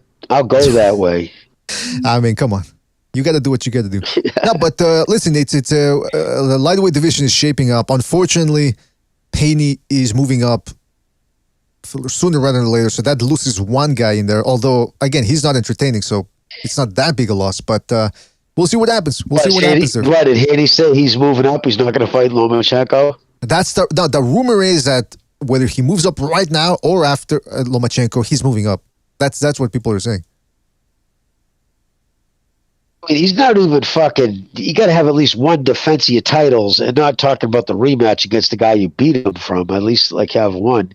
Yeah, he's fighting to stay in there, but at the same token, if Lomachenko shouldn't even be there, he should be at 130. I mean, let me tell you, man, you might be right, but I think this whole thing about the weight disadvantage, it is true. Haney is bigger, but I think a lot of people are having. What's the word I'm looking for here? They're being misled by that Lomachenko Ortiz fight. That's all I'm going to say about that. I got to tell you something else though, Jimmy. The other thing in the news here. Oh yeah, no, I know what you're saying. 100% right. Yeah, they're looking at that. I mean, think about that. That was his comeback fight. Jermaine Ortiz. That kid's for real. That Lomachenko fight's gonna age well for Lomachenko because that kid Jermaine Ortiz, I think, is gonna go on to do things at lightweight. He'll always be right up there, if not champion, around there, around the top. There's a good division right now. Lightweight's one of the best in boxing right now, in my opinion. Absolutely, man. Absolutely. 140 ain't bad either. Super flyweight is very good too. Underrated. Now, here's the thing, Jimmy. Errol Spence is out of the loop now because of Terence Crawford. He's still claiming that, Terence Crawford did me dirty or something like that by taking on Avenesian. So now they're talking about Errol Spence versus Keith Thurman. Keith, one-time Thurman. And normally I would say this is a good fight. I would consider this a high-level tune-up until... And that's me being a positive person. That's me being an optimist, half-glass full type of guy. Then I saw a video a couple of days ago of Keith Thurman training.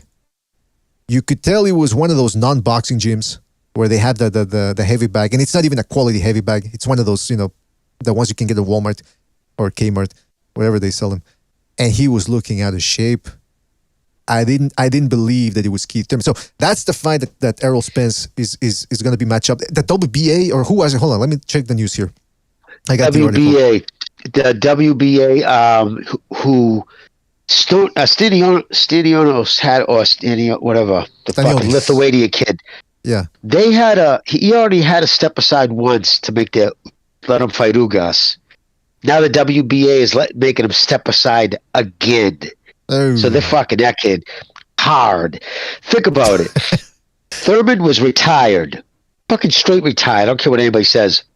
In 2 years, he comes back after losing to Pacquiao. He was out for 2 years. Drags a kid up from 140 whose claim to fame is getting knocked out by a 135-pounder at 140. It couldn't stop him at 147. And that was almost 2 years ago. So a kid who's fought once, twice over a 5-year period, he fought the softest possible competition, dragged up from a low weight class, and jumps all the way to number one. Fuck out of here. Same thing with Wilder at WBC. That was Al Heyman lining up. Go back, man. Find the tape. All along. Why would I have been saying? He's not fighting. That fight's not going to happen. He's fighting Thurman next. I'm on fucking tape saying it over and over. You know, I knew this. Remember how many times I said it? The minute I saw them rank him number one, once I saw the WBC rank, because remember, that doesn't happen in a vacuum. Somebody had to pay the WBC to get number one, and that's not even illegal. They do pay. I don't know how they rated it up, but they do pay for rankings. When I ever saw after that Barrios fight, WBC ranked him number one, I said, right, that's when I knew it. I said, that's fucking, there's his opponent. If the Crawford fight falls through, now there's Heyman's backup right there. And once I saw that, once it got to August and it wasn't announced, I knew it. That's when I was straight up saying since August, he's fighting Thurman next. Even when he leaked that stupid phone call, how I told Al Heyman, I'm through, I'm past that. Yeah. The fuck you are. You're fighting Thurman next because you have no autonomy. If you fucking, like, what did somebody tweet? If he fucking, actually, I tweeted it. I'm saying somebody tweeted. I said, if he jumps, if a PBC fighter wants to jump, not only do they have to ask Heyman for the written permission, he'll tell them how high. They have no autonomy. Mm-hmm. Of course, you're fighting Thurman. So that was all set up. This was in play. I think stringing Crawford along was just to kind of keep him because they did probably want to make it after next year when they got the Showtime budget. Mm-hmm. But Showtime, Haymanites talked about that. He made a good tweet. He put it in good words. He talked about now they're depending on they're solely dependent upon a budget from a cable network that will most likely cease to exist next calendar year. Wow. So not only does Al Heyman have to find a network to put on his events, he has to find one that will finance them too, have money allocated for combat sports the way Showtime does. Mm-hmm. Because what else is he going to do? Is he going to get somebody? He already went down that route. He couldn't sell any events. Now, what's his selling point? Well, here, I've been doing business since the PBC since May of 2015 with ABC, CBS, Fox. And when they look at the fucking thing, the first thing they do when they open up the books, they'll look at key demographic. That's the only thing they care about, 18 to 49, right? And they see right across the board PBC events are always the last of the major three or one of the last of all. Like he's pulled horrible ratings. So he's got no... So what company... That's why I can't see another network bailing him out like Showtime did by giving him, that $50 million a year or whatever it is, split up. So I think he's going to go on an app. If the PB survives with Heyman at the top, in this thing as an institution, it's going to have to be on an app because Heyman's on a promoter. He's not going to put money in. So we'll see. But that's the thing. Very precarious right now for the PBC. They're on thin ice. But that's the thing, though, Jimmy. Good. Actually, let me say something before I ask you something. Shout out to Dennis F. from Boston for his contribution with the super chat. He says, wait, isn't Haney trashing Lomo now leaving? My picks...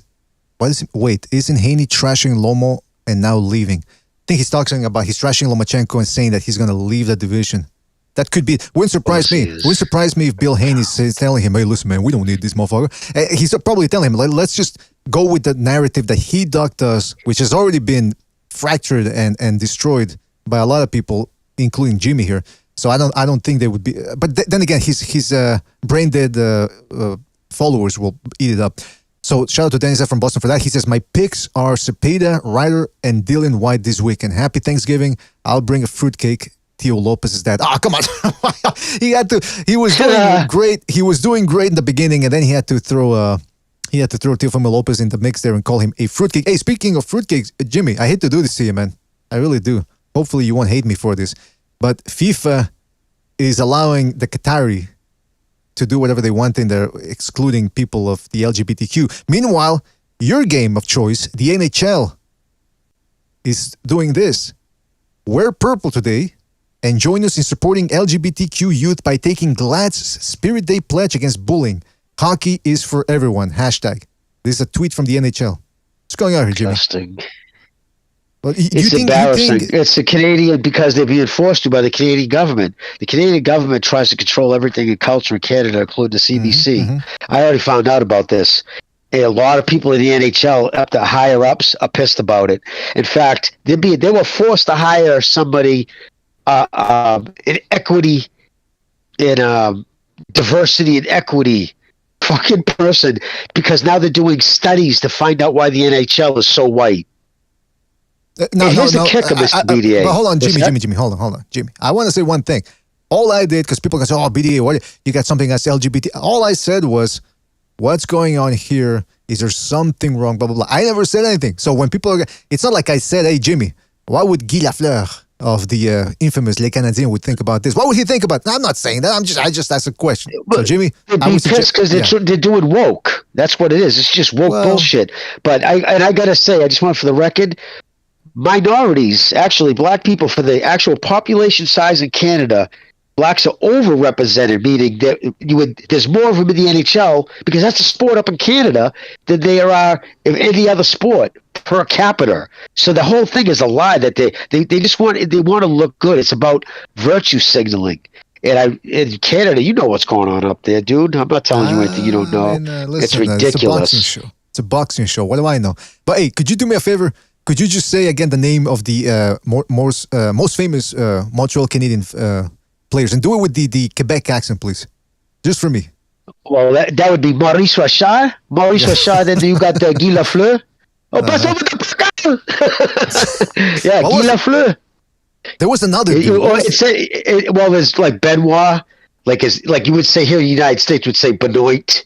Joe Benoit, Jose Benoit. And they make every name sound so much better. But yeah, Guy Lafleur, which was Guy Laflower. I know what it means. Don't tell me what I know what it means. Don't treat me like I'm ignorant, Jimmy. I know what it means. Oh, that's right. You know what it means. I'm hip. Guy, because we'd call him Guy. We'd say, "Hey, what's up, Guy? Guy Lafleur." Right. But now, he just died too, right? Guy Lafleur. Yeah, I think you talking about Guy Lafleur or. Yeah, Guy Lafleur. Yeah, he just died. What was Maurice Richard's nickname? It was Rocket, right? There was the Rocket. Then his little brother was the Pocket Rocket. Maurice Richard's little brother. Yeah, they're two of the more famous Canadians. They played in the 1950s. First player to score 50 goals, I think, in a season. The thing with the Montreal Canadiens, real quick history, it was unfair because they were first picks by law of any French Canadian born player. So it's like, what? So of course they dominated NHL for 60 years. They had first dibs at all the French Canadian players. It was just completely unfair. But anyway, that's why you always saw all the top French Canadians, Guy Carbonneau instead of, Charbonneau. But yeah, they were always... Despite the fact that I reside in Canada, I always confuse Maurice Richard with Mom Richard, the Hells Angels guy. What was his name again?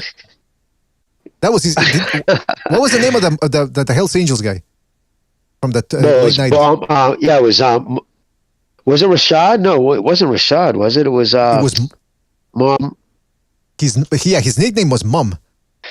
But what was his actual blonde hair fucking guy? Yeah. Because I always confuse the names between the he was big into boxing too. Bouchard. Oh yeah. Bouchard. Thank you. He's saying Maurice Boucher. That's okay. It's complete. It's different. Yeah. But it's similar for some reason. Yeah, Mom's Bouchard. Well, the French Canadian Hells Angels, I'll tell you right now, are some of the most feared. Always have been. I don't know if they're that way, but for years they were insane. They were always known to be crazy, and they always acted that way at the events up in Laconia on Hell's Hill. But this way, it was bad enough when they come rolling in, the Quebec boys. I was told by friends on the club to say, "Jimmy, you should take your wife and go." That's how crazy they are. Listen, if people want to learn more about Jimmy's, because Jimmy was, let's just say he was connected to that world for a while there. Check out the Second Renaissance. We did an episode. Actually, we've done 2 episodes now. I think it was 2 episodes. Well, anyway, there's one of them recently. I'll try to find it here and put it. But there's one where Jimmy really breaks it down. So if you're interested in that type of stuff, go check it out. I'm going to try to find the link here. Jimmy, here's the other thing. Going back to boxing real quick. You mentioned the Spence Crawford thing. You broke it all down. That's still a thing, and there's still people out there divided about. But I don't know if you remember what I said in the last couple of weeks or in the last episodes, where I'm done with both Crawford and Spence. Yes, Spence and his side appears to have been more at fault the way you broke it down. But Terence Crawford to me is a guy that I don't like his attitude. To tell you the truth, I'm a little. He's got the wrong attitude. He's got the wrong tone, the wrong attitude, just the wrong style for me. You understand what I'm saying? He's got the wrong tone. The wrong tone, yeah, it's the wrong tone. You speak to me that way again. Yeah, I know. He lost me when he went after Bob like that because I don't believe in his heart. In my heart, I don't believe he believes that. I don't believe that was his idea. I believe he was told to go after Bob like that when he got that guy Brian Friedman, that tribe lawyer, who represented Mickey Garcia after Bob. And he's just that type of dude. And everything, listen, come to find out, that same guy, Brian Friedman, well, you know the woman, you probably don't know, it's an American thing, but there's a woman who's got fired from MSNBC, a black woman, who's only on for a year, notorious for calling white this, white that, white people this, white people that. That's her representative, Brian Friedman. I just saw him. I'm like, that doesn't surprise me. That's his thing. It seems like that's his claim to fame in L.A. is going after like people using that to get money. So yeah, and again, Crawford must have known something was up because there was paperwork that has not been filed yet to bring that case forward. Now, is he not doing it because he doesn't want to pay for Bob's lawyer fees? And then if he brings it forward, remember, he also opens himself up to a counter. If it's so frivolous that Bob could turn around and say, "No, I'm going to countersue you for fucking defaming me, for publicly calling me a racist," and that could run into all kinds of problems. So I don't know if it's that or if it is hot. Maybe he's like, "Man, this doesn't look good." Okay, let's just look at what we can see. His Crawford saying, "Oh, he's got Errol's talking about Al Heyman. He's got, Spence's, best interest in Al, but no, he's a real charismatic dude. He's a real charismatic dude." Yeah, really. So the charismatic guy offers you skitar, no guaranteed money, no money up front, a percentage off the back end, but you can't see the books. But the flaming racist paid you $6.5 million guaranteed to fight Porter. But for the unified championship 4-belt division in the modern era, the guy with charismatic guy is offered you fucking goose eggs. I mean, how do you make that make sense in court? I mean, listen, it's a big mess. The welterweight division is a big mess. From what I understand, because again, I'm trying to keep up more. I'm making an effort for you guys out there. I'm making an effort of following the alphabet belts and the rankings to really try to make sense of what's going on. But apparently Crawford, if he doesn't fight Errol Spence next year, I think the WBA or WBO, one of those belts, he's going to have to fight Jaron Ennis. Now, Jaron Ennis, poor guy, has not gotten a fight at all this year. There were rumors that he was going to fight this year. In fact, he kept tweeting out, "Oh yeah, getting ready for the fight, and doesn't look like he's going to be fighting this year." So, but if he could get a Crawford, he fought 4 minutes this year. I mean, listen, if it happens, it happens. It would be a good fight. Well, think about that kid Staniosos. They're trying to make him fight fucking Virgil Ortiz. He's a kid been waiting to fight Spence for 2 years, and they keep pushing him off. Now Thurman's going to step in there. Why is that? Why isn't he fighting Staniosos? Especially if he can. If it's I already told Al I'm not fighting Thurman. Okay, fight the guy. Fight your mandatory. Instead, the WBA wouldn't have done that. Listen, the WBA on their own wouldn't kick their fighter out of the rankings to put in Thurman unless they were asked. They would have to have been asked because remember, this is a WBC belt, right? That's who. What's his name is Thurman. He's number one contender by the WBC, not the WBA. So for all rights and purposes, WBA should say, nah. Our guy's been in line, motherfucker. So the fact that they're saying, "Don't worry, you can jump in front of us," they wouldn't have just done that unless they were asked to. So that means Al Heyman said, "Yeah, listen, this is what we're going to do." So the Thurman fight was always the guy who's going to fight. Why? It's easier to fight. I don't even think they're confident they'll beat Staniosis.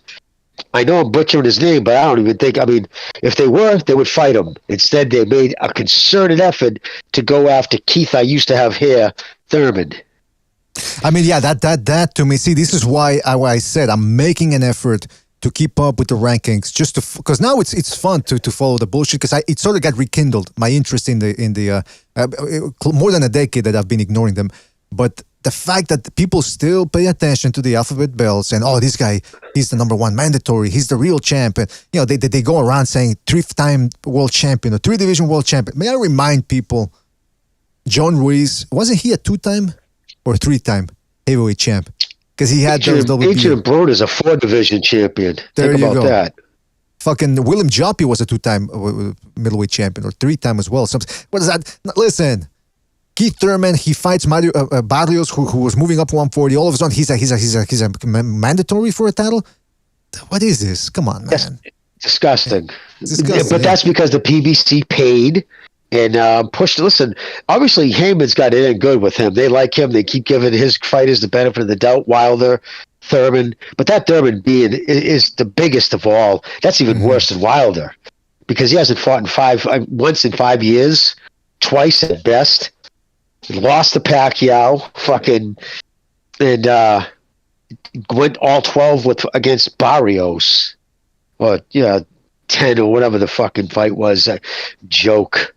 He just doesn't. He's just not it, man. He's just a shell of himself. So Thurman's going to probably go out there and outpoint him. I doubt he'll stop him. Yeah, but you know what though, Jimmy? It's the amount of people that I think you said that in the last episode, and other people have said it in other podcasts that I've been listening to. The amount of people I've heard, 3 or 4 people right now saying, fuck this, I'm gonna switch over to MMA now, aka the UFC, because really that's the biggest organization, they get the monopoly. But the fact that people are getting tired, especially now that boxing was in a lull for the last 3 weeks with no real interesting fights, I think now this has got to light a fire under these people's asses. And I understand they've got their own limitations too about how many fights. It's based on the networks, right? ESPN can only give out so many dates. Same thing with the Zone.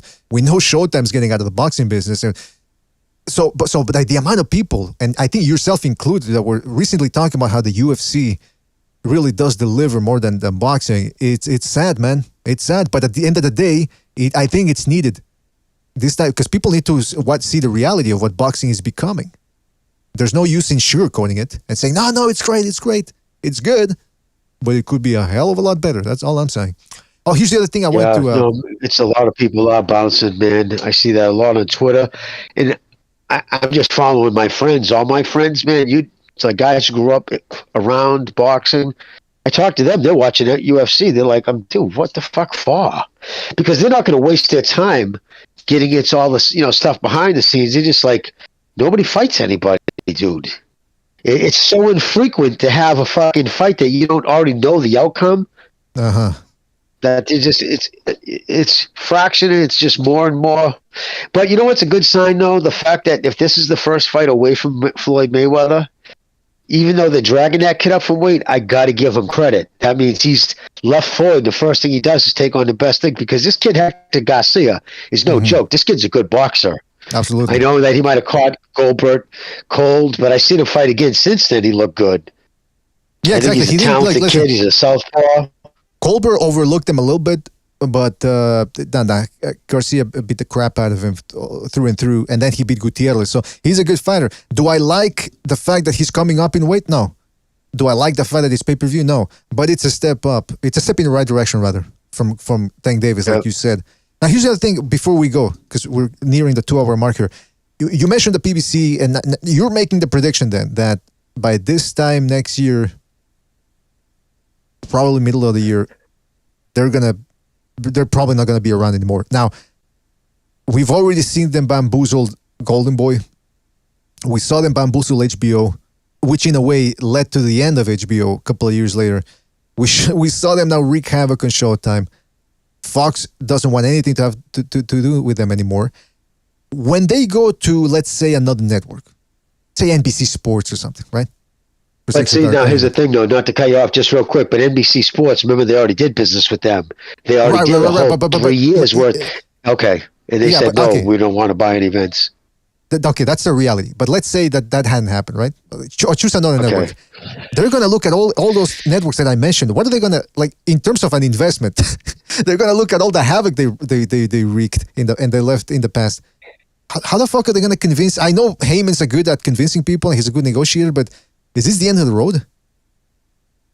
How can it not be? Because again, it's not that they just need another network to host their events. They need another network willing to pay for them.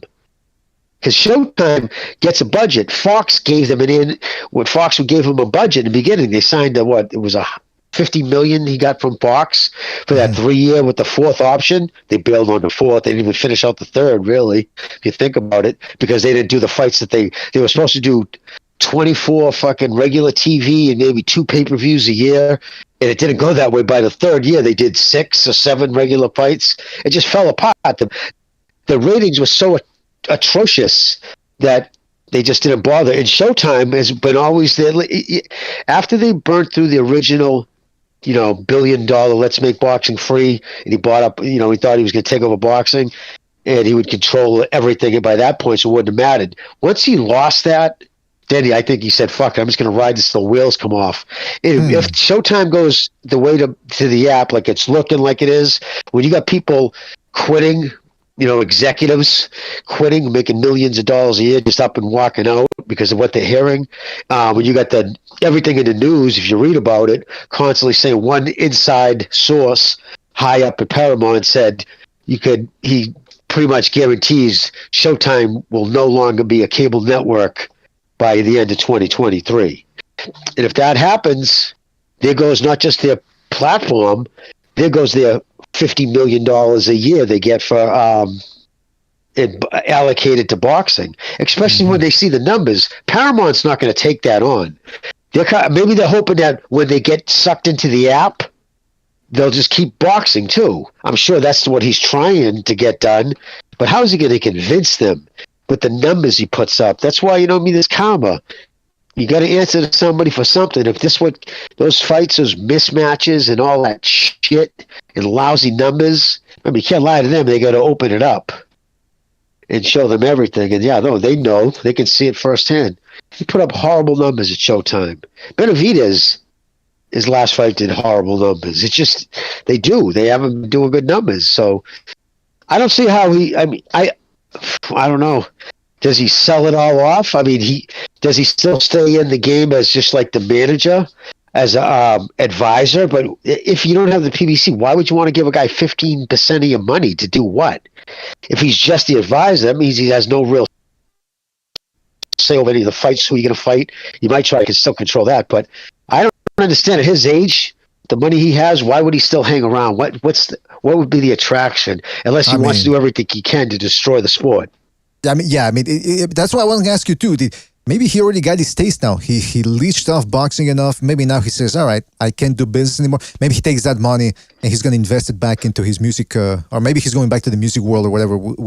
I think he's in his 60s, closer to 70. Well, he's 65. Whatever. I think he's just going to bail. I don't think he's going to go back to the music industry. I would imagine he has his money. He's close to his family, still close to his mother, they say. So, and again, the first time I ever heard about Al Heyman was a music executive who disliked boxing. He always held, in Thomas Hauser article, he talks about how Heyman had a very bad disdain for the sport, left a bad taste in his mouth after what it did to his brother Bobby, his older brother. So hey, listen, it's left a bad taste in my mouth, and none of my brothers got fucked over by boxing. So I can certainly understand. I can understand the spirit, but like you said, yeah, man, everything indicates that he's a leech. All he cared about was his percentage, like Johnny Depp said in the Ninth Gate. And at the end of the day, if he leaves, I think it's only going to be for the better for boxing. But even then, boxing still has to get its act together. By the way, we got the Pete Meister dropping by. Peter, you there? Can you guys hear me? Jeez, it sounds like you're talking to a Vietnam. Sounds like you're talking to a rubber chicken. Yeah, but listen, Pete, we were about to go, but I'll let you speak for a little bit, man. I'll be right back, right, fellas? And I'll be listening, Pete. I'll be listening. Don't think I'm leaving you hanging. But go ahead, fellas. Get your feelings out, Pete. What do you have to say on boxing? Whatever you're thinking about. Break it down. Well, I think Heyman will stay around. Why not? He's just all he's going to do is take the phone call and take a cut on whatever purses they get. He's just going to have to turn around and have the conversation with these guys that they're going to take a pay cut as soon as it's not a PBC fight, you know. And Pete, what do you think? What do you think that doesn't it show that him not even making an attempt to sign any of the young blue chip prospects? Like his stable is all aging. He's got an aging stable of fighters whose careers are staggering. If he stays around, you're right. It would only have to be. I don't see him. What avenue do you see him going? I don't know if you heard me talking about. Not only does he have to find a network to show him, he has to find a network with a budget, right? What do you think of that? No, they're gonna. What I suspect is going to happen is he's going to have all the fighters that are under contract. They're going to remain under contract. I'm just going to call him a manager. That's what he is. He's just going to be their manager, and he's going to put them on the top rank cards and on the matchroom cards and on the golden boy cards. And he's going to try to, he's going to he's going to ask for big money, and he's going to say, well, their last purse was this, and they're going to say, I don't give a fuck what their last purse was. This is what we're offering. And then sooner or later, the fighters are going to get hungry enough to take it. And so he's just going to let them all. He's just going to let them all accept it because they want to, instead of having to turn to them and say, "Hey, the game's kind of over. I can't get you 10% more than you got last time because last time was inflated. That was not a realistic number." And they'll take it.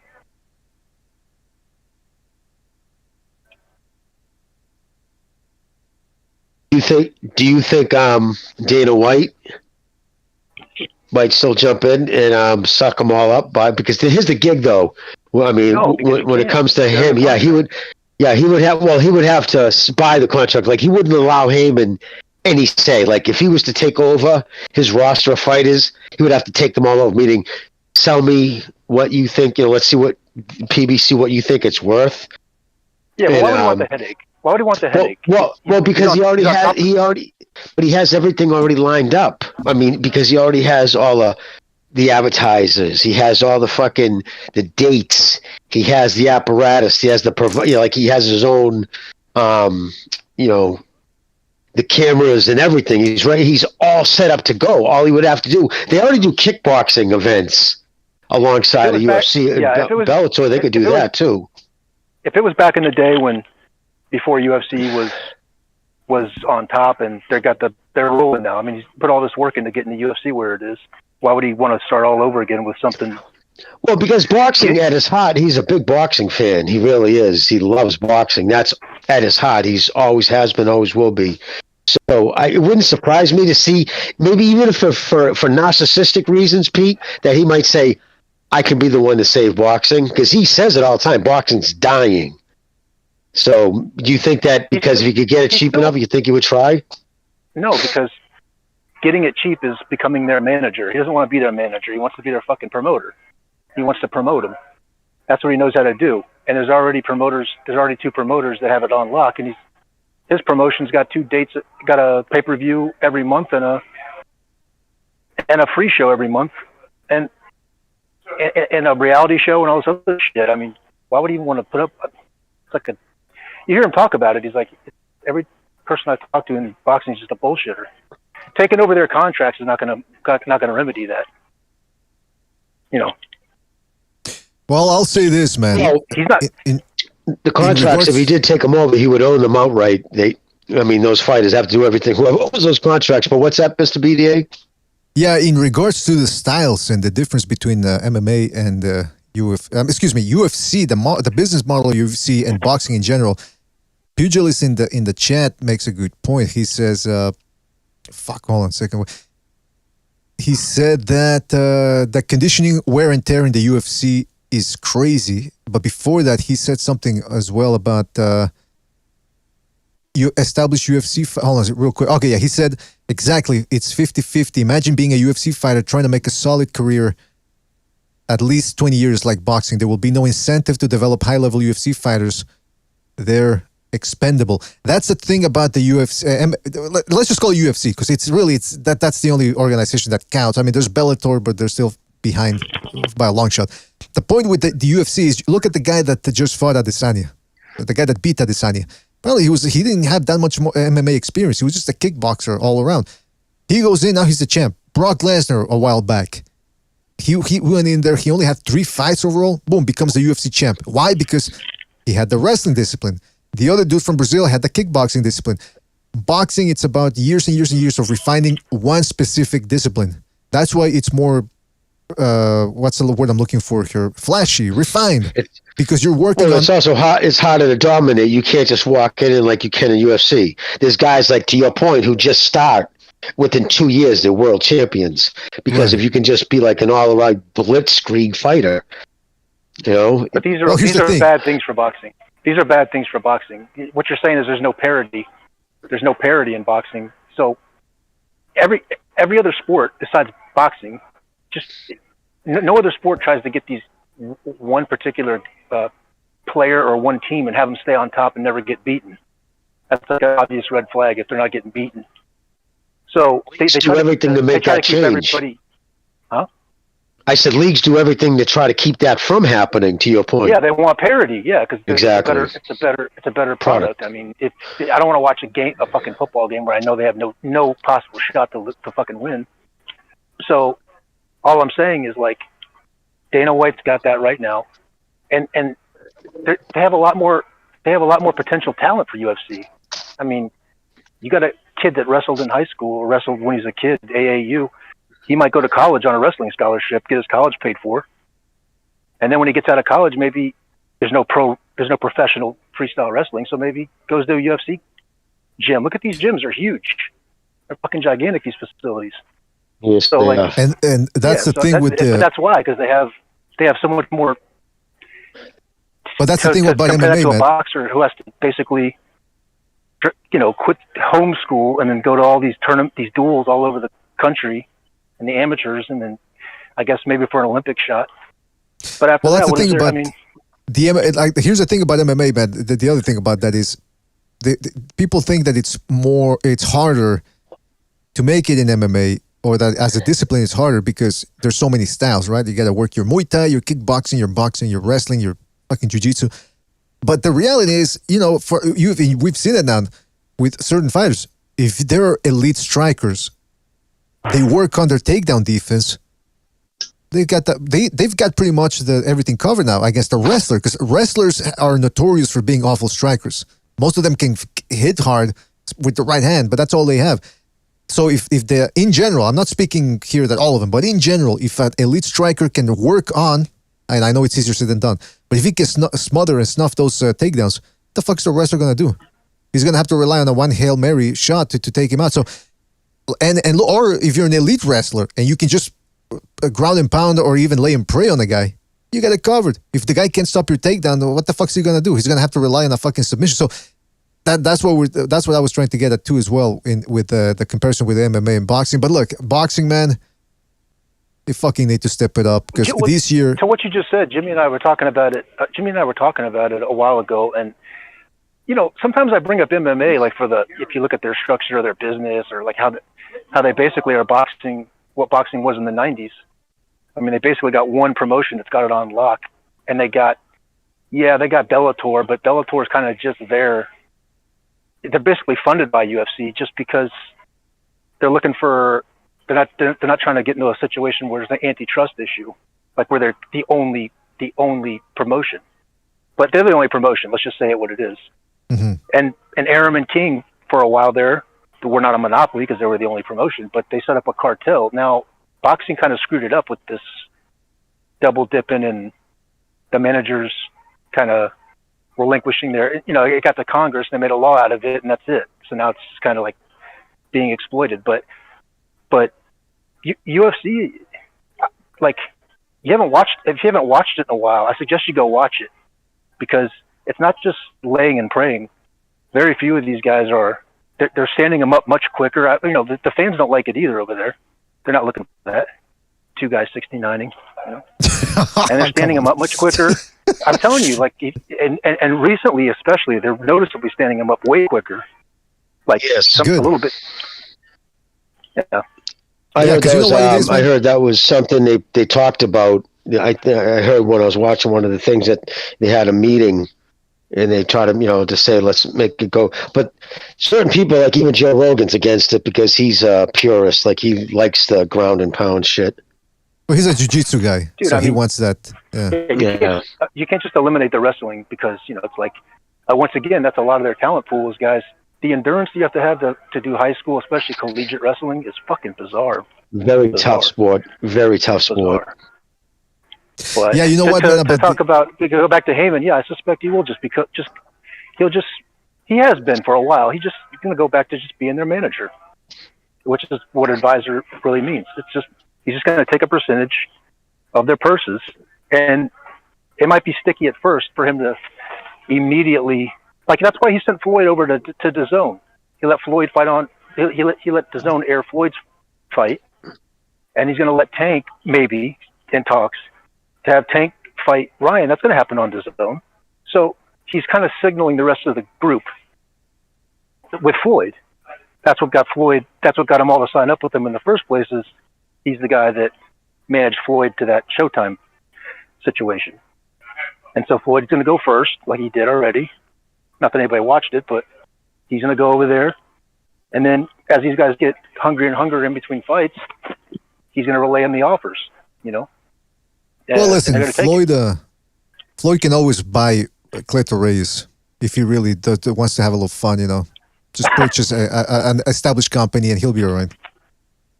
Yeah, exactly. Well, listen, fellas. Exactly. With that being said, we do have to go. But shout out to everybody that joined us. Jimmy, the Jim Marino. We got the Pete Meister dropping by as well. Chief was here as well. Shout out to Chief. Everybody that called in. Everybody that donated the super chat. Shout out to you fellas. I forgot that it was Thanksgiving over there in the US of A. So shout out to everybody out there enjoying some of that. What else goes with the turkey dinner there? Some yams? Or what do they eat? Pumpkin pie or what? Get your smallpox blankets out. Pass them around. Oh, come on, man. All right. Yes, well, no, pie, mashed potatoes, fucking all that shit, brother. All the good stuff. Let me tell you something, man. I've never had pumpkin pie in my life, and I just recently heard that sweet potato pie is similar. So I think that's something that I'm going to be trying out before the end of this year. Pumpkin pie. Sweet potatoes, isn't it? A yam is a sweet potato, if I'm not mistaken. But yeah, I believe it is. Just a different name, right? Yeah. But yeah, I'm gonna try that, man. Hey, Pete, I gotta say one thing about real quick before we go about that. You gotta say one thing about those guys who gave the Indians blankets covered in smallpox. Pretty crazy that those illiterate, people trying to make it colonists knew what germs were 200 years before they were invented, before they found out what they were. Isn't that crazy? I mean, I don't blame them. I get a smallpox blanket. An Indian put that rest for me. I used to repeat that thing too, and it was actually a Merrimack Indian up here because there's a big tribe of them. He said, "Dude, let me ask you a question," because I was trying to be all righteous to him, like you must have been apostolic. You think about that? He says, "Let me ask you something, bro. How would they known that there was germs on a blanket 200 years before they found out what germs are?" He said blankets are hard to come by. When a family died, everybody would go in and take here's a blanket. It takes 2 years to make that. That was something that was worth something. It was given to the Indians as a gift. They didn't know it had smallpox on it because they didn't know what smallpox were. And I was put in my place by an Indian. I got to give him credit for that. But anyway, are you sure it was? Are you sure it was an Indian, or was he a fake Indian? Like Iron a Merrimack dude. Oh no, this is a real one. No, I'm not talking about a casino owner. I'm talking about a fucking dude who couldn't grow a beard and like long black hair. I'm not talking some guy who was blonde hair because his second cousin's mother was a third Indian. So I own a casino. No, I'm not talking about that kind of Indian. I'm talking about legit. Good he was a professor, actually, too. Oh, really? Well, there you go. All right, listen. Yes. We got to go. But shout out to, like I said, Jimmy, Chief, Pete for dropping by. Everybody that called in, everybody that donated super chat. Shout out to you fellas. Thank you for joining us. What about me? He's asking, when's the next second Renaissance? I'm working on one, man. It's going to get a little dicey, though. I got to tell you. A little dicey. I don't think it's going to be for everybody. A little dicey. It's going to get a little bit. A little spirited. Oh, yes, indeed. But shout out to